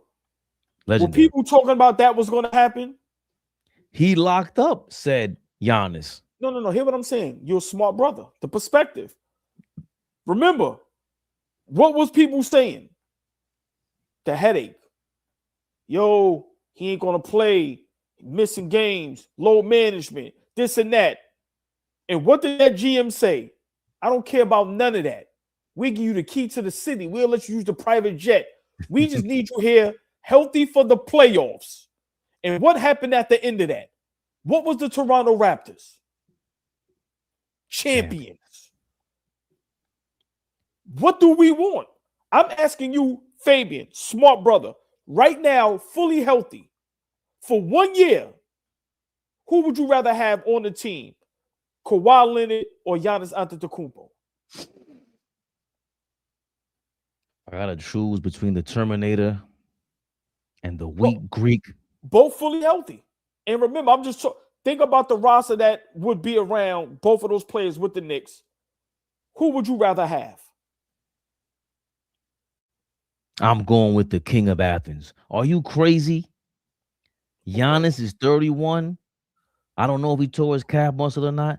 He's faking injuries. He's playing games out here. He apparently bought out Kashi or whatever that is, made up fake rumors about being traded. Give me the real manipulator who makes the money. Huh? Are you out of your mind? I'm taking Giannis all day. He's in his prime. You said it yourself. Steph, LeBron, KD, James Harden, Kyrie, get out of the way. The era is done. It's over. Giannis still got something left in the tank. We're going with the 300 soldier himself. Giannis Antetokounmpo. 100 times out of 100 before Kawhi Leonard next year. Who are you trading Kawhi Leonard for? Who are we trading for Kawhi Leonard? I mean, can he come as a free agent? I mean, he's probably going to pick up the player option, but who would I trade? Listen.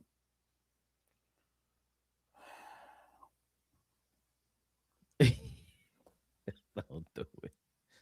Don't do it. No. Bridges could get the fuck out of here. Let's start there. Yeah, let's start there. And then we talk from there. Listen, I just think this is something that needs to be explored. I know people think it sounds crazy, but I think Kawhi Leonard for 1 year, listen, I think he still got 2-3 years of high-level basketball. Let's be realistic. This Clippers organization, like I said, the thing with him and Paul George was a disaster. I have to agree with that, right? But let's be realistic. This season, last season, this team, they tried to build around them. They put nothing but old guys around them. Guys can't stay healthy. James Harden got up out of there. Listen, I'm going to be honest. I just think Kawhi Leonard is a better fit than the Greek Freak. I'm sorry. And I think if we had Kawhi Leonard here alongside OG, Josh Hart, and Jalen Brunson, and Cat's still there, I'm going to be honest, bro. That right there, OG and Kawhi on the same team? Listen, man. GTA. Now, what this does make sense, Mo made a good point. If the Clippers buy him out, like the Bucks bought out Dame Lillard, remember, Pablo Torre is kind of a safe haven in New York. Pablo, if the Clippers buy out Kawhi Leonard's contract and he comes to the Garden, you already know you don't want no smoke in these streets. Let's do what we do. If it's a buyout, then bring him on. Give him $25 million. You kidding me? Trade Mikal Bridges and do what you got to do to empty up that tank. Of course, that is the way to the Garden. But aside from that, I ain't trading for no damn Kawhi Leonard. Sit your ass back down in Compton. I don't want nothing to do with your degenerative knees. And that was tough for me to say so flowingly. Damn it. Oh, boy. Would you trade Bridges and Mitchell Robinson for Kawhi Leonard? And we have Cat, OG, Hart, Brunson, GTA, Kolick, Dottier. Nah. Diwara, I mean? Nah? Okay. Nah. Now, again, you cutting the depth and nah. Unless you know. Cutting what depth? The depth. Two players. Hold on. Slow down. 1.5. Right. We cut 1.5. For a half. He's a half. Get Mikal Bridges the fuck out of here. I love Mitch. But if you give me an option of Mitch or Kawhi and they both can't play back-to-backs, I'm taking Kawhi all day. Love Mitch. Listen, I don't know. That's what I'm saying. It's insane. And I always say this, us as Knicks fans, Fabian, how long have I been alluding to this? Nothing's never good enough. Nothing. If we said trade Patrick Ewing and John Starks for Michael Jordan back in the days, you know what New York Knicks fans would have said? Are you crazy? That's too much. Bro, we're never satisfied. Mitchell Robinson, love him. Same problem as Kawhi. But it's not even close who's a better basketball player. Oh, and we get rid of your man, Iron Man with no ammo. Okay, not a problem. Not a problem. I don't want to move on before this.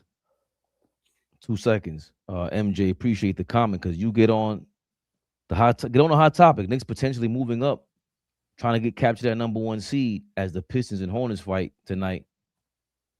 It's getting closer. It's getting closer. But you say that, and I'm saying this, MJ. Let's get it clear. There's some news going around the league.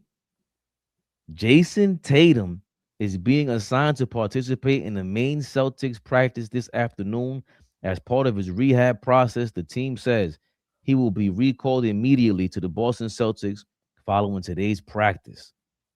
Jason Tatum is now participating with the G League team. Oh, boy. It's getting out of hand. We said it. Yo, what you doing? Y'all trying to really push this guy? I know Brian Windhorst said yesterday that the team they were very supportive and wasn't trying to push Jason Tatum to go play. But any games we could make up against the Pistons, if Jason Tatum is flirting with coming back and he's anywhere near himself and he gets you said the Iron Man with no ammo, what about Captain America with the juice? Jason Tatum's a guy. I need that Captain America juice in him. Houston, we have a problema. First and foremost, I love it from this standpoint because we're basketball fans first, and we don't wish injury on nobody. Well, me, some players, some cities, I wouldn't mind, Achilles getting torn, right? But all jokes aside, I love that he's getting healthy because I think, I love to play against teams when they're fully healthy, so there's no excuses, right? But listen, if he can play, why not? Mm-hmm. You got to look at science today. Guys are taking care of their bodies, Pauls. Guys are eating right. Guys are doing the right thing. So, I mean, it's not 10, 15 years ago. It's not 5 years ago. Guys are coming back and playing. Now, he has to be careful. But let's be realistic.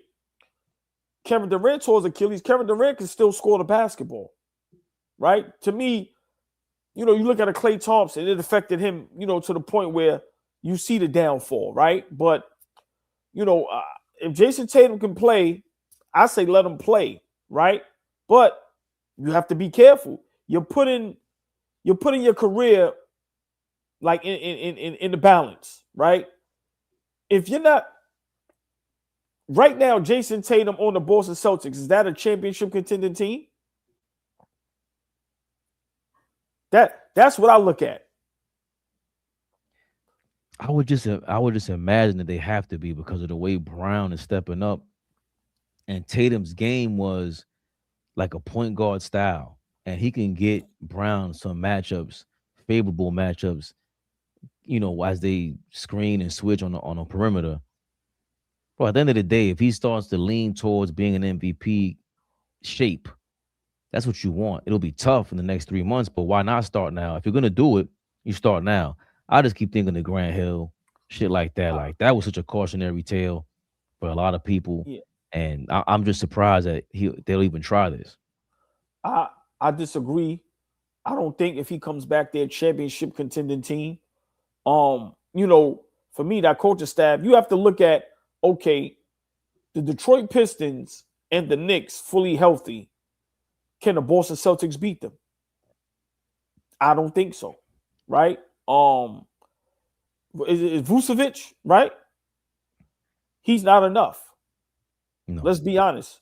Payne Pritchard is not having a great season, how he usually has, right? Yeah, Jaylen Brown stepped up to an MVP candidate. We already know who Derek White is, but let's be realistic. That roster is not a great roster, right? So after Tatum, Brown, and Derek White, everybody else is regular weed. I'm sorry. Love Payne Pritchard. Big shout out Dom. He been put us on Payne Pritchard. He's just not having that great season that he usually has. So for me, if I'm, the organization, the coaching staff, the owner, the GMs, I'm looking at it and going, okay, you can come back, but if it's not to win a championship, bro, you might as well come back fully healthy next season, see what moves you can make on the off season, to maybe make this roster a little better because I don't think this roster is good. Like I said, I like Jason Tatum. I like what he represents. He seems like a good human being, great guy. I just like how he is off the court. You don't hear no nonsense. Got a beautiful Lord have mercy. Is he winning in life? You like her? Love her. I love what she stands for. That's my thing. Ain't all over the place. And then when you do see it's just listen, it's how you conduct yourself, right? So I don't see the rush. Like I said, if they have an opportunity to win a championship, I get it. They're not winning a championship this season. Let's be realistic. So I just think he needs to relax. But I just love that's how much he loves the game. I love to see guys thirsty to come back. I think Kevin Garnett alluded to it one time. Yo, bro, if we want to play, we playing. Take me up, shoot, like you said, shoot that tranquilizer. I'm getting in the game. So I love that there's still guys that love the game and is in love with the game and want to play. But career-wise, nah. Yeah. Make me sit out. Make me sit out. Right, That's a great point. That's a great point. Right. If he's anywhere near 80-90% by the end of the season, though, and he's working his way towards there, we're forgetting that he really didn't have a great championship. And that's part of the reason why Jaylen Brown won the finals MVP. Of course, he played great also, two ways, too, defensive and offensive performance that he put on. But if Jason Tatum has anywhere near the normal routine night that he puts up, they would have smacked Dallas every single game and not have lost anything. And let's not forget, since we're going around the league, Detroit, by the way, Detroit just beat the Charlotte Hornets 110-104. Yeah, but they might have lost the war there because, again, a lot of these guys might get suspended. You might lose a couple games here, might lose some momentum, but we don't know who's going to get suspended tonight after that fight between the Detroit Pistons and Charlotte Hornets. Check Detroit's schedule for the next maybe 3 to 5 games and see how that looks. Okay, and we got some tough games coming up too. I mean, after we should smoke Indiana, we got some tough games coming up. Right, and we have the Celtics tied for basically second place, so we can't really lose a game. We're not in a position to lose a game or two because even the Cavaliers, who just traded for James Harden, so the Celtics are battling the Raptors, the Cavaliers. Right, look at Philly, all right there.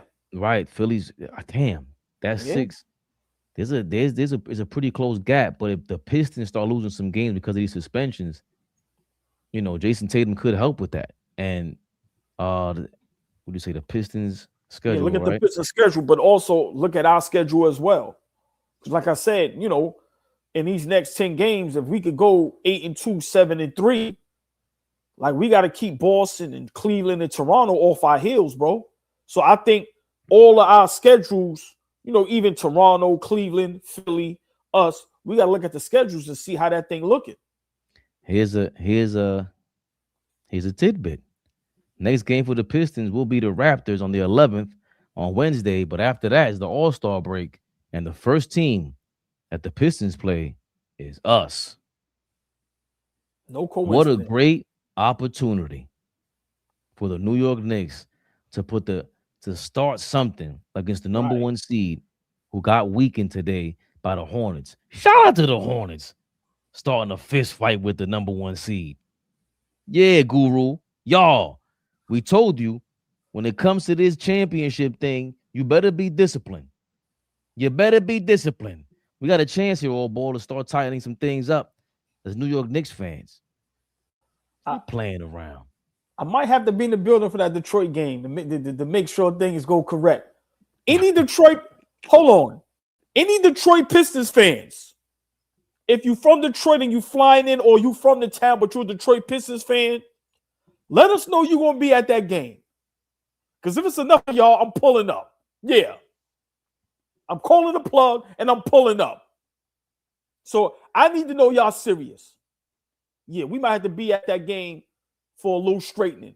But Fabian, listen, they got OKC, they got us, they got Cleveland, they got Philly. As far as Detroit, they got, like you said, if guys are going to have 3 to 5 game suspensions, you know what I mean? But now go to our schedule. Because if in the next 7 games, Detroit goes 3-4, 2-5. We gotta match that. So next get tomorrow, of course, we got the Pacers. After that, Philly, then the Pistons. So tomorrow, we have a back-to-back. Tomorrow's game is the Pacers, and then we have the 76ers on Wednesdays. We have a back-to-back. We're going to be in Philly for that back-to-back. I would hope they do the right thing and just put Mitchell Robinson in Philly's game and rest players against the Pacers. I know they got Zubac now, but come on now, they trying to tank and get the #1 seed. One of them, Cam Boozer and AJ DeBanza, they trying to get the kid from Kansas, something like that. Pacers ain't playing around. They tanking, man. So we got the Pacers, the 76ers, the Pistons, the Rockets, then the Bulls. Got a little gauntlet coming on. Then the Cavs and then the Bucks. The Bucks who just signed Cam Thomas, by the way, from Brooklyn, who was bought out over there. Yeah. And then the Spurs coming back up. Third time we're going to play them this season. Right. But stay like let's just say the next 5 games. Pacers, 76ers, Pistons, Rockets, Bulls, right? I mean, with that right there, what record you think we should have? I think we should be 4-1. Right. And who do you say we take the loss to? Sixers. I kind of agree there. I agree too. Yeah, we go 4-1. We got to start creating some separation from Boston. But yeah, I agree there. If we go 4-1 in these next 5 games, that'd be great. That'd be great. So it's a back-to-back game. Second night of a back-to-back rivalry, and it's 5 games. We haven't been on a run. And they've been playing us tough against them them guards. I know the kid BJ Edgecombe is starting to hit the rookie wall, so yeah, we'll see. But some other teams get up when they play against us. So that Philly New York rival, we go out there, the fan base is crazy, so it's going to be in Philly. So that backcourt is going to try to go crazy, and we know Embiid. Listen, so it's always a tough matchup against them. Real quick, tough matchup. Mark Cuban allegedly is trying to get together a private group and is looking to buy back the Mavericks. That's per Mark Stein. So shit done got so bad over there in Dallas that Mark Cuban wants to buy the Mavericks all over again. Jesus Christ. That was a rapid fire, because what the hell is going on here, old boy? We just got a former owner. He said, yo, man, what the fuck is going on here? Can't believe he has a chance to get back his team, which I know he's trying to move him to Vegas, but we've heard that rumor before. And it's a big mess. It's a big mess. And speaking of big messes, you sent me this in the chat earlier, old boy, and I didn't think that you would be into the bochinche like this. The Jeff Teague podcast was bugging out today? What? Disrespect handed all over the place. Okay, let's keep it moving. So clearly, but you went to the game and they actually said, put me on the player, Zia Smith. I'm trying to understand. What's your point, right? You keep trying me. Stop. Don't disrespect my name. Hold up, Jeff. Don't disrespect my name. You know my name. I don't know your last name. Zaire. Stop disrespecting me. Jeff. Hold up, Jeff. Don't disrespect me, Jeff. We live, so we don't got to don't disrespect me. I don't remember your last name. They put Zaire. You don't just. All right, bro. What is it? All right, bro. What you trying to be on, bro? Franklin. What you really trying to be on, though, man? Like, that's what I'm saying. Like, you taking it somewhere else. Like, we can have a combo. Like, we at work, bro. Like, what you want, bro? Like, we ain't got to do all this, man. They put me on the Jumbotron. They didn't put you on Jumbotron. They put me on the Jumbotron. They cheered, nigga. They cheered. They say all pro. Have you ever been all NBA? No. Have you ever, like, you was a one-time all-star? I promise you, I'm going to get another Pro Bowl before you get into the all-star. Your career is over. You was trash. They traded you all over the fucking NBA. You never stood. I was a captain on every fucking team I was on. How many years you played? So calm down, gang. Like, niggas really fuck with me. I'm really carrying it out here, and I came in late. You was an early pick. I was a late pick, and I got out the fucking mud. So watch your mouth when you talk to me, nigga. All right, bro. Nah, because, like, you really trying me. All right, people are actually watching. Y'all really tripping. We live. We don't have to do this. We have a show that people watching. Get the fuck out of here. We live. We don't have to do this. We live. We don't have to do this. We live. We don't have to do this. You have a good career, bro. Don't disrespect my name. That's all I'm gonna say. We don't have to do that. Everything is cool. You don't got to disrespect my name. No disrespect. You win, big dog. You win. I'm saying you the GOAT. You the GOAT. You one of the best. I'm saying you one of the best, bro. I don't know. You play that role is cool though, but like just don't disrespect my name. That's all I'm asking. What? Just don't disrespect my name. That's all. Come on, Man, y'all. fuck out of here, my nigga. You good though? Do your thing. You tough as shit. That's right, bro. Yeah, DJ. That's what I'm saying. Well, it didn't have to be there that, bro. goes It's the a super chat football this day. morning. It's a football day. It's It's never a cool. football day on 520. You can get the fuck out of here. I don't give a fuck. That's what you want? Yeah, I could be. That's what niggas on. Bro. Okay. That's niggas crazy, bro. Huh? Man, y'all, come on. That's what I'm saying. Like, you talk to me, gang. Watch how I'm talking to you. Just come on, bro. It ain't that serious. Zia Smith. I don't know who that is. It's cool. So I didn't remember your But you last know my name. name's Zaire Franklin. Though. I just had to remember. Like I said, when you pull up to the board, I didn't know. It hurt your feelings that much the Super Bowl that lit. Was it Bad Bunny? I really don't. Nah, I fuck with Bad Bunny. You don't. I listen to Bad All Bunny. I right, heard it. let's move on, please. Salvage the rest of the show. Shout out to the Knicks, man. And he shout out the Knicks out. Shout out to y'all for having some smoke. I don't know what the hell just happened, old boy. I think homeboy was. Nah, I know what happened. Y'all niggas is always playing. Nigga, everybody ain't playing. That's what it is. Y'all playing with his name, and he's gonna stop. Like, y'all disrespecting me. Yo, man, you gotta realize, man, when guys go on these platforms, they got their kids and their families watching. Just imagine he going, yo, I'm about to go on Jeff Teague and show y'all watch. Look out, YouTube, and niggas up there going, Zia Smith. Yo, bro, that ain't my name, bro. And now niggas is joking and laughing. Stop playing all the time. But listen, Jeff Teague tried to hold his own a little bit. The mother niggas super quiet. Yeah, all that joking and playing. That's why sometimes you gotta listen. You gotta MC Gusto that shit. I'd have turned that whole table up. Nigga said I'm 3 generations deep in gangsterism, nigga. Listen, that's what I be trying to tell you. I don't be understanding these athletes. A nigga, a football player in the gym all day, nigga, you supposed to turn that table right over on all them niggas. Yeah, I'd have MC Gusto that shit. That nigga stop playing with niggas, man. Yeah, fuck out of here. Yeah, Jeff Teague and them niggas play too much, dog. Niggas be violating niggas. That's why you got to be careful when you have guests. You got to be careful. And let's be realistic. Ain't nobody fighting. That's why what I always say, I don't condone fighting, but I've never seen a group of tough people afraid to fight because you're afraid to get sued. Man, you ain't think about that when you in the moment. Right. Nah, yo, stop playing with me, my dude. When Jeff Teague did all that, that's when he's supposed to turn up. When Jeff Teague waved his hand, you knocked the hand down. Yo, my nigga, what's pop? We go in the back, bro. We ain't doing that. That's what I'm saying. But nah, man. Listen. Big shout out MC Gusto. Rest in peace, the legend, Charlie Murphy. But, you know, for me, Fabian, you know, Jeff Teague and him, I like the storytelling when he talks about the NBA. It'd be funny. But at the end of the day, when you have a guest up there, respect the guest, bro. Like, he's an NFL player. Like you said, he's a pro bowler. Bowler. Right. All pro, right? Wait. All pro is different than pro bowler. Let's get that straight. No, well, he's both, right? But all pro is different, right? Yeah. But for me, respect the guests, bro. Respect the guests. Like AllBall TV, Knicks Rehab, we would love to have a guest. Imagine we have a former or current Nick up here. Why would we disrespect him? That's what I'm saying. It's a time and place for everything, right? Y'all joking with that just means y'all don't do your homework. Y'all didn't talk to his PR team.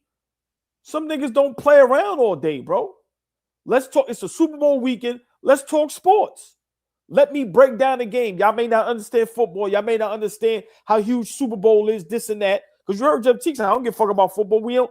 So have a sports conversation. But why would you disrespect your guests? Bro, that's why I say this social media, niggas play too much.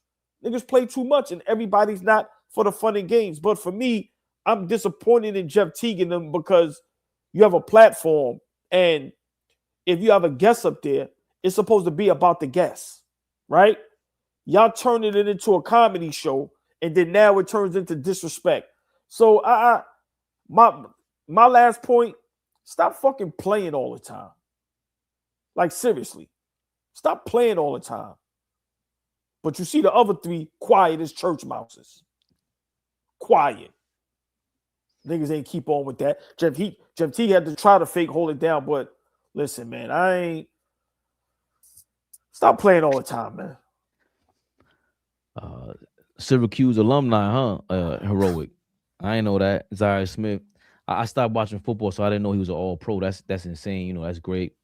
That instantly reminded me of when Skip Bayless told Shannon Sharp, put your glasses back on. And I felt like Shannon Sharp was rattled in the moment. There's a different thing when you go on television, man. Like, he trying to make funny with your name and all that. How he said 3 seconds later when he cooled off and he realized, I think he finally like said, you know what, hold on. I'm not gonna MC Gusto this 3 generations of gangsterism. I'm not gonna do this. So, yo, man, you really that mad that I got that much love with the Super Bowl? They didn't want to show you. They showed me. Like, that's, to me, it's harder to do that because hold on, look, Fabian. Hold on. I'm sorry. This is why we love the chat. Y'all don't always cut Fabian off. It's never on purpose. He led the league in tackles. Hold on, Fabian. Hold on. Let's give the chat. We always give the chat love. Y'all hold us down. Y'all see what our chat does? They start breaking down and helping us understand who guys are. So go ahead, Fabian. I just wanted you to highlight that. Come on, bro. How do you disrespect somebody like that comes? How you disrespect anybody that comes on your platform, let alone all pro? And this is when I'm gonna show you Fabian, the last time he I said I was a late pick. I got it out the mud. That means his mindset is different. So y'all ain't do y'all homework. Right. So do you understand football niggas when they 4th, 5th, and 6th rounders? What they got to go through to make the team? Right. And this all they got is their name, Fabian. This is how I'm gonna go back to when I stopped watching football. When you say led the league in tackles, Ray Lewis led the league in tackles, Patrick Willis led the league in tackles. So I understand what that means. And at the end of the day, though, that's why he couldn't go MC Gusto on that stage because that guy's good.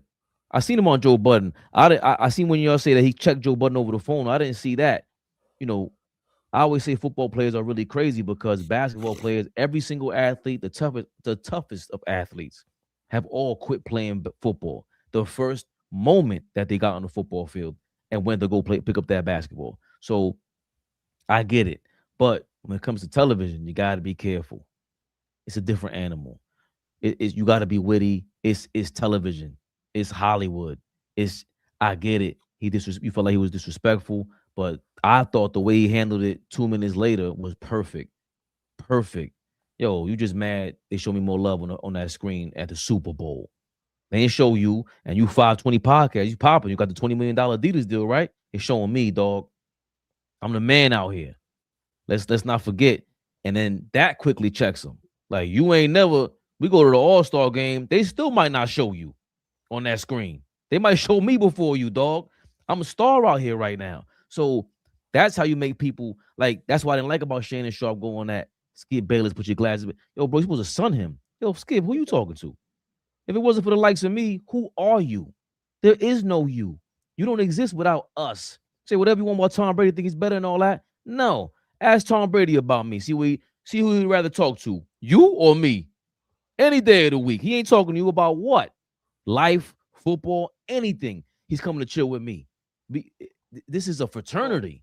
You ain't never going to live this life. Look at what Bless One said. Zia broke the Colts single season record for tackles twice. So he's a legend. A living legend. Bro, he's doing things in football that's historic, right? But, she's in the building. Late as usual. The beautiful, the lovely, the extravagant, the sexy. Nick House Tatted Mommy is in the building. Hey, your ass is in the building. We gonna forgive you. Big shout out to you. Fellas, y'all know the drill. Heart, a Josh Hart, a higher wave. Say what's up to the beautiful ladies, man. Show some respect. Fabian, what I don't understand is with 520 podcast, Jeff Teague and them, why have a guest up there and be disrespectful? That's my thing. What Martin said, nigga, you called me. I don't think he called them. Y'all trying to cross promote. It's the NFL, it's Super Bowl. You trying to get more viewers, right? More subscribers. and then you get a legend up there and you be disrespectful, bro. It's yo, man. Everything isn't all fun and games. And I'm very disappointed in Jeff Teague and that crew. I'm just being honest with you. I'm very disappointed, bro. But I'm not, because sometimes you gotta find where the boundaries at, and they may have found one. Like now, you ain't inviting just anybody and playing with them like that, because you just happen to get. You might feel scared because you know he plays football and there's nothing you could do. Nobody on that set got any smoke for him, and for Jeff Teague to say you can get the fuck out of here was crazy. You don't even know who he is. He knows who he is. Bro, no, listen. I'm gonna be honest. Some dudes' pause is so cocky, right? And some dudes, like you said, you don't know, you don't watch the NFL, right? So think about them. Them niggas ain't watching football. Them niggas is joking and playing around all day, bro. Right? They not watching, so they think they got regular weed up there. They thinking it's a nigga you could just play with, act silly, and they thought he was gonna feed into that. And nah, my nigga. So that's why I say you didn't do your homework to understand who the fuck y'all got up there. That conversation was supposed to be that was supposed to be a legendary moment for that podcast. Easily. But it was. Homeboy jabbed him, and then they brought it back to entertainment. I thought he handled it well because it could have went left, and he did it the right way, I thought. And Homeboy's kind of hot right now. He has shown that he's gonna have a post career. Now, but it's tough with football. We could talk about all the injuries that take place for them not to even be able to make it to the screen like that.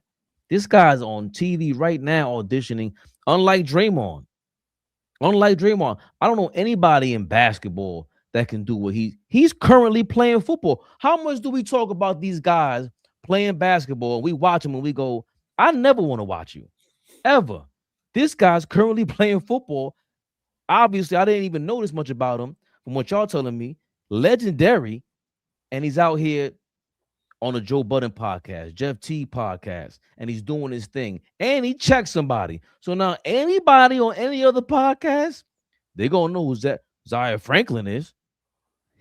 I know that much. You ain't going to call him no Franklin Saint. You ain't playing with this guy's name at all, ever again. But no, he doesn't have to worry about that on no other podcast. It's only them niggas that play like that. Nobody, bro, I don't see no other platform having guests and doing that.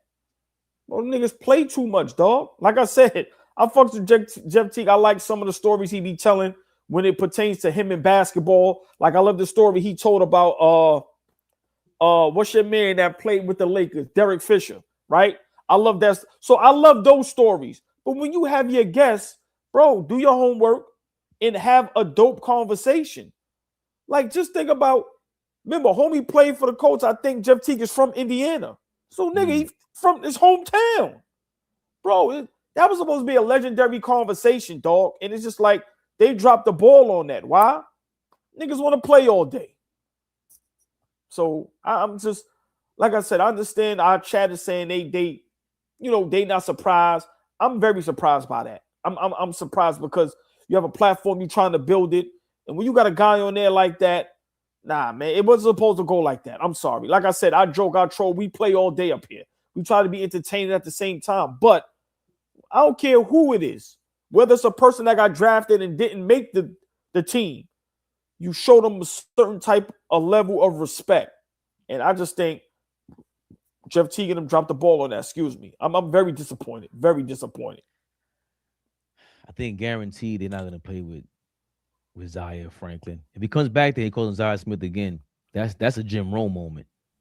He could have had a Jim Rowe moment. Call me Chris again and see what happened. You get what I'm saying. And then when your man did the wave and he bro, that shit. That's what I'm saying, bro. That shit could have come on, dog. So, but playing with fire. You know what? You correct. Big shout out to Zia because he see the bigger picture. Like he said, I'm a late round draft pick. And I know what it takes. He probably take care of his whole family, and it ain't worth it. You know what I'm saying? But listen, man, stop playing all the time, dog. Oh, stop Correct, playing. Mo. Yo, Mo is right. The shit that they say is crazy. Like the shit that goes viral. The shit that goes viral is nothing. Insane. Insane, I bro. only watch because I got to try to study what people do. I watched that. I'm like, oh, so you can really just talk your shit, get a couple topics, and just talk your shit. People fall in love with because everybody likes that kid Ben. They love him. And he's funny, but I think you just gotta work on being yourself. And sometimes you gotta learn in real time. It happens. But let me ask you a question before we jump off this topic, right? They signed the big deal with Adidas, right? I'm pretty sure, whoever else they signed to as far as the podcast. How do you think they feel about this? Adidas? Or whoever they're signed to, right? Whoever the podcast is signed to. Like, all right, if you're a big company, right, and you sign Jeff Teague 520 podcast to this big deal, right? So, of course, the PR team is doing their due diligence and getting them guests. We got y'all a big guest for Super Bowl weekend, right? We trying to cross promote. We trying to grow the platform, cross over a little bit. And you see what just happened. How would you feel? Bro, they signed Kanye. They know what they signed up for. They signed Jeff Teague, but he was bugging. Like this podcast, they take it there. They take it there. Remember, Howard Stern wrote the playbook for everybody. No matter what anybody has done with their microphone in front of them, with the cameras on, Howard Stern has the most craziest footage, audio of all time. There's nothing you haven't done and he hasn't done besides play the game. And they know what they signed him up for. Remember how we felt like when Shannon Sharp did the fake porn? Bro, what are you doing? Yeah, but I get what you're saying, and you have a point. But for me, I kind of gotta slowly disagree, because I don't think this was the time for that, and I don't think that young man was brought up there for that type of moment. I think he was brought up there to maybe talk about the Super Bowl, and like I said, I think the people behind the scenes, whoever's producing, executive, whatever it is, whoever they signed to, yeah, they know what they signed up for, but I don't think that was the moment for that. I think it was, hey, we got a guest for y'all. It's Super Bowl weekend. And like I said, I think they dropped the ball. And I think they dead wrong. And eventually they owe that man an apology. Straight up. This is why I'm gonna disagree totally, right? Because all you gotta do is zoom in, right? And at the top right, you see Boost, Mobile, Hard Rock, and the volume. The volume. Okay, the V. And then you got Boost Mobile there, 520. That's all they care about, bro. That's all they care about. They got that shit going everywhere. That shit was a commercial for all that shit. And people, obviously it's the world we live in. People want to go viral. And whether it's accidental, intentional, or, whether you didn't intend to, doesn't matter. Like them guys, I don't see them getting no calls from Adidas, from Hard Rock. Hard Rock? Like the volume? Who do they have now? They lost Shannon Sharp already. These guys, I think they signed Joe and Jada and all that, but they don't get this. And Jeff T goes viral all the time. So I think they got what they wanted, bro. Like I really do. Before we forget AllBall.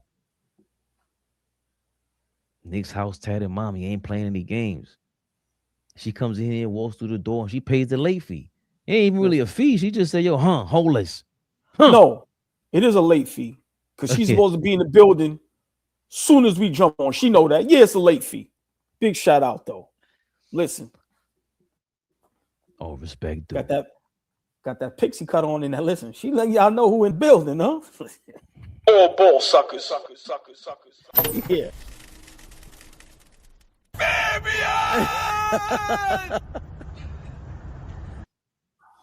Back at it. Mañana. Knicks rehab against the Pacers. Hold on, I just thought about it. Flea asked earlier. He's on daddy duty, y'all.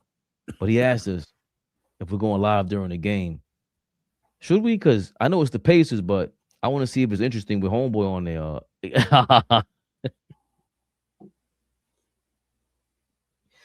That answers that. Want me to get the chat involved? Yo, chat.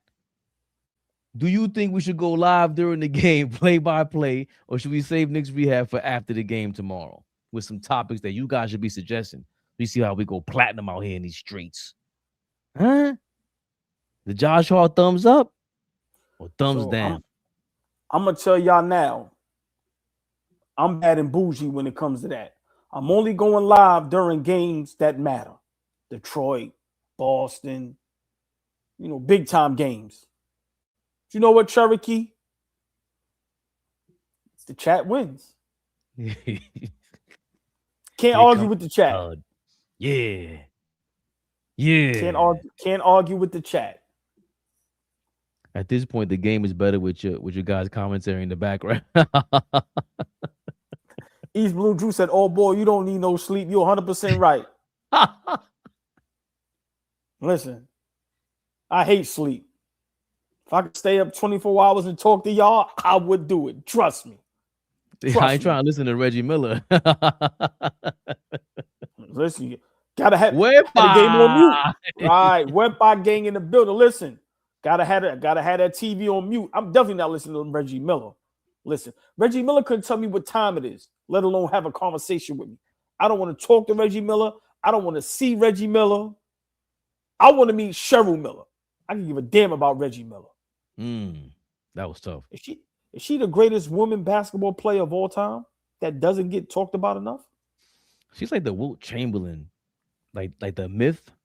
Cheryl Miller was like a myth growing up. No, ain't no myth. It's this video of her. Ain't no myth. Her shit wasn't 70 years ago. Her shit ain't no myth. Her and Cynthia Cooper, someone playing on the same team. That shit was ill. Bro, big shout out Cheryl Miller, man. A legend that doesn't get talked about enough when it comes to this sport of basketball, right?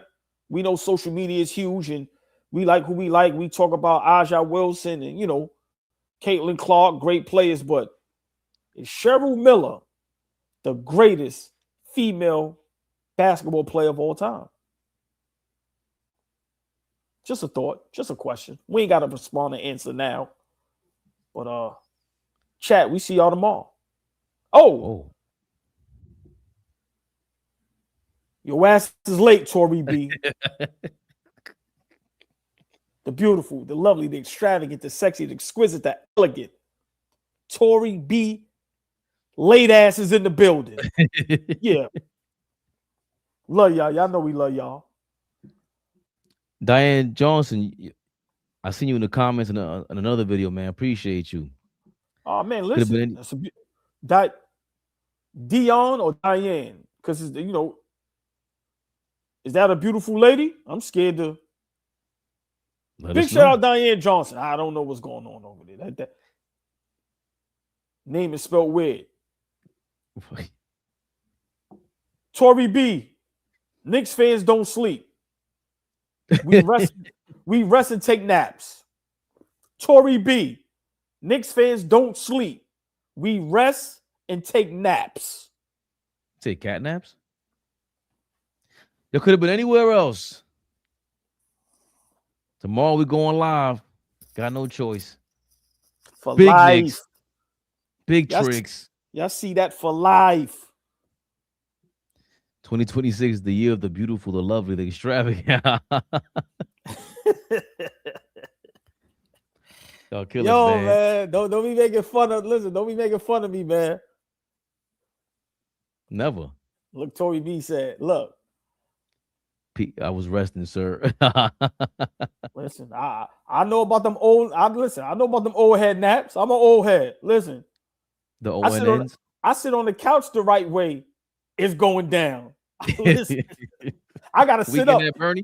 Yo, if I sit on the couch for more than 15 minutes like this, it's over. You see, I gotta sit up. Look, I'll be on this bitch like this. Look, Fabian. And the show was over. Show over. Yeah, while the show was going on, look. Nah, so Tory B, I know where you going with that. That's a fact.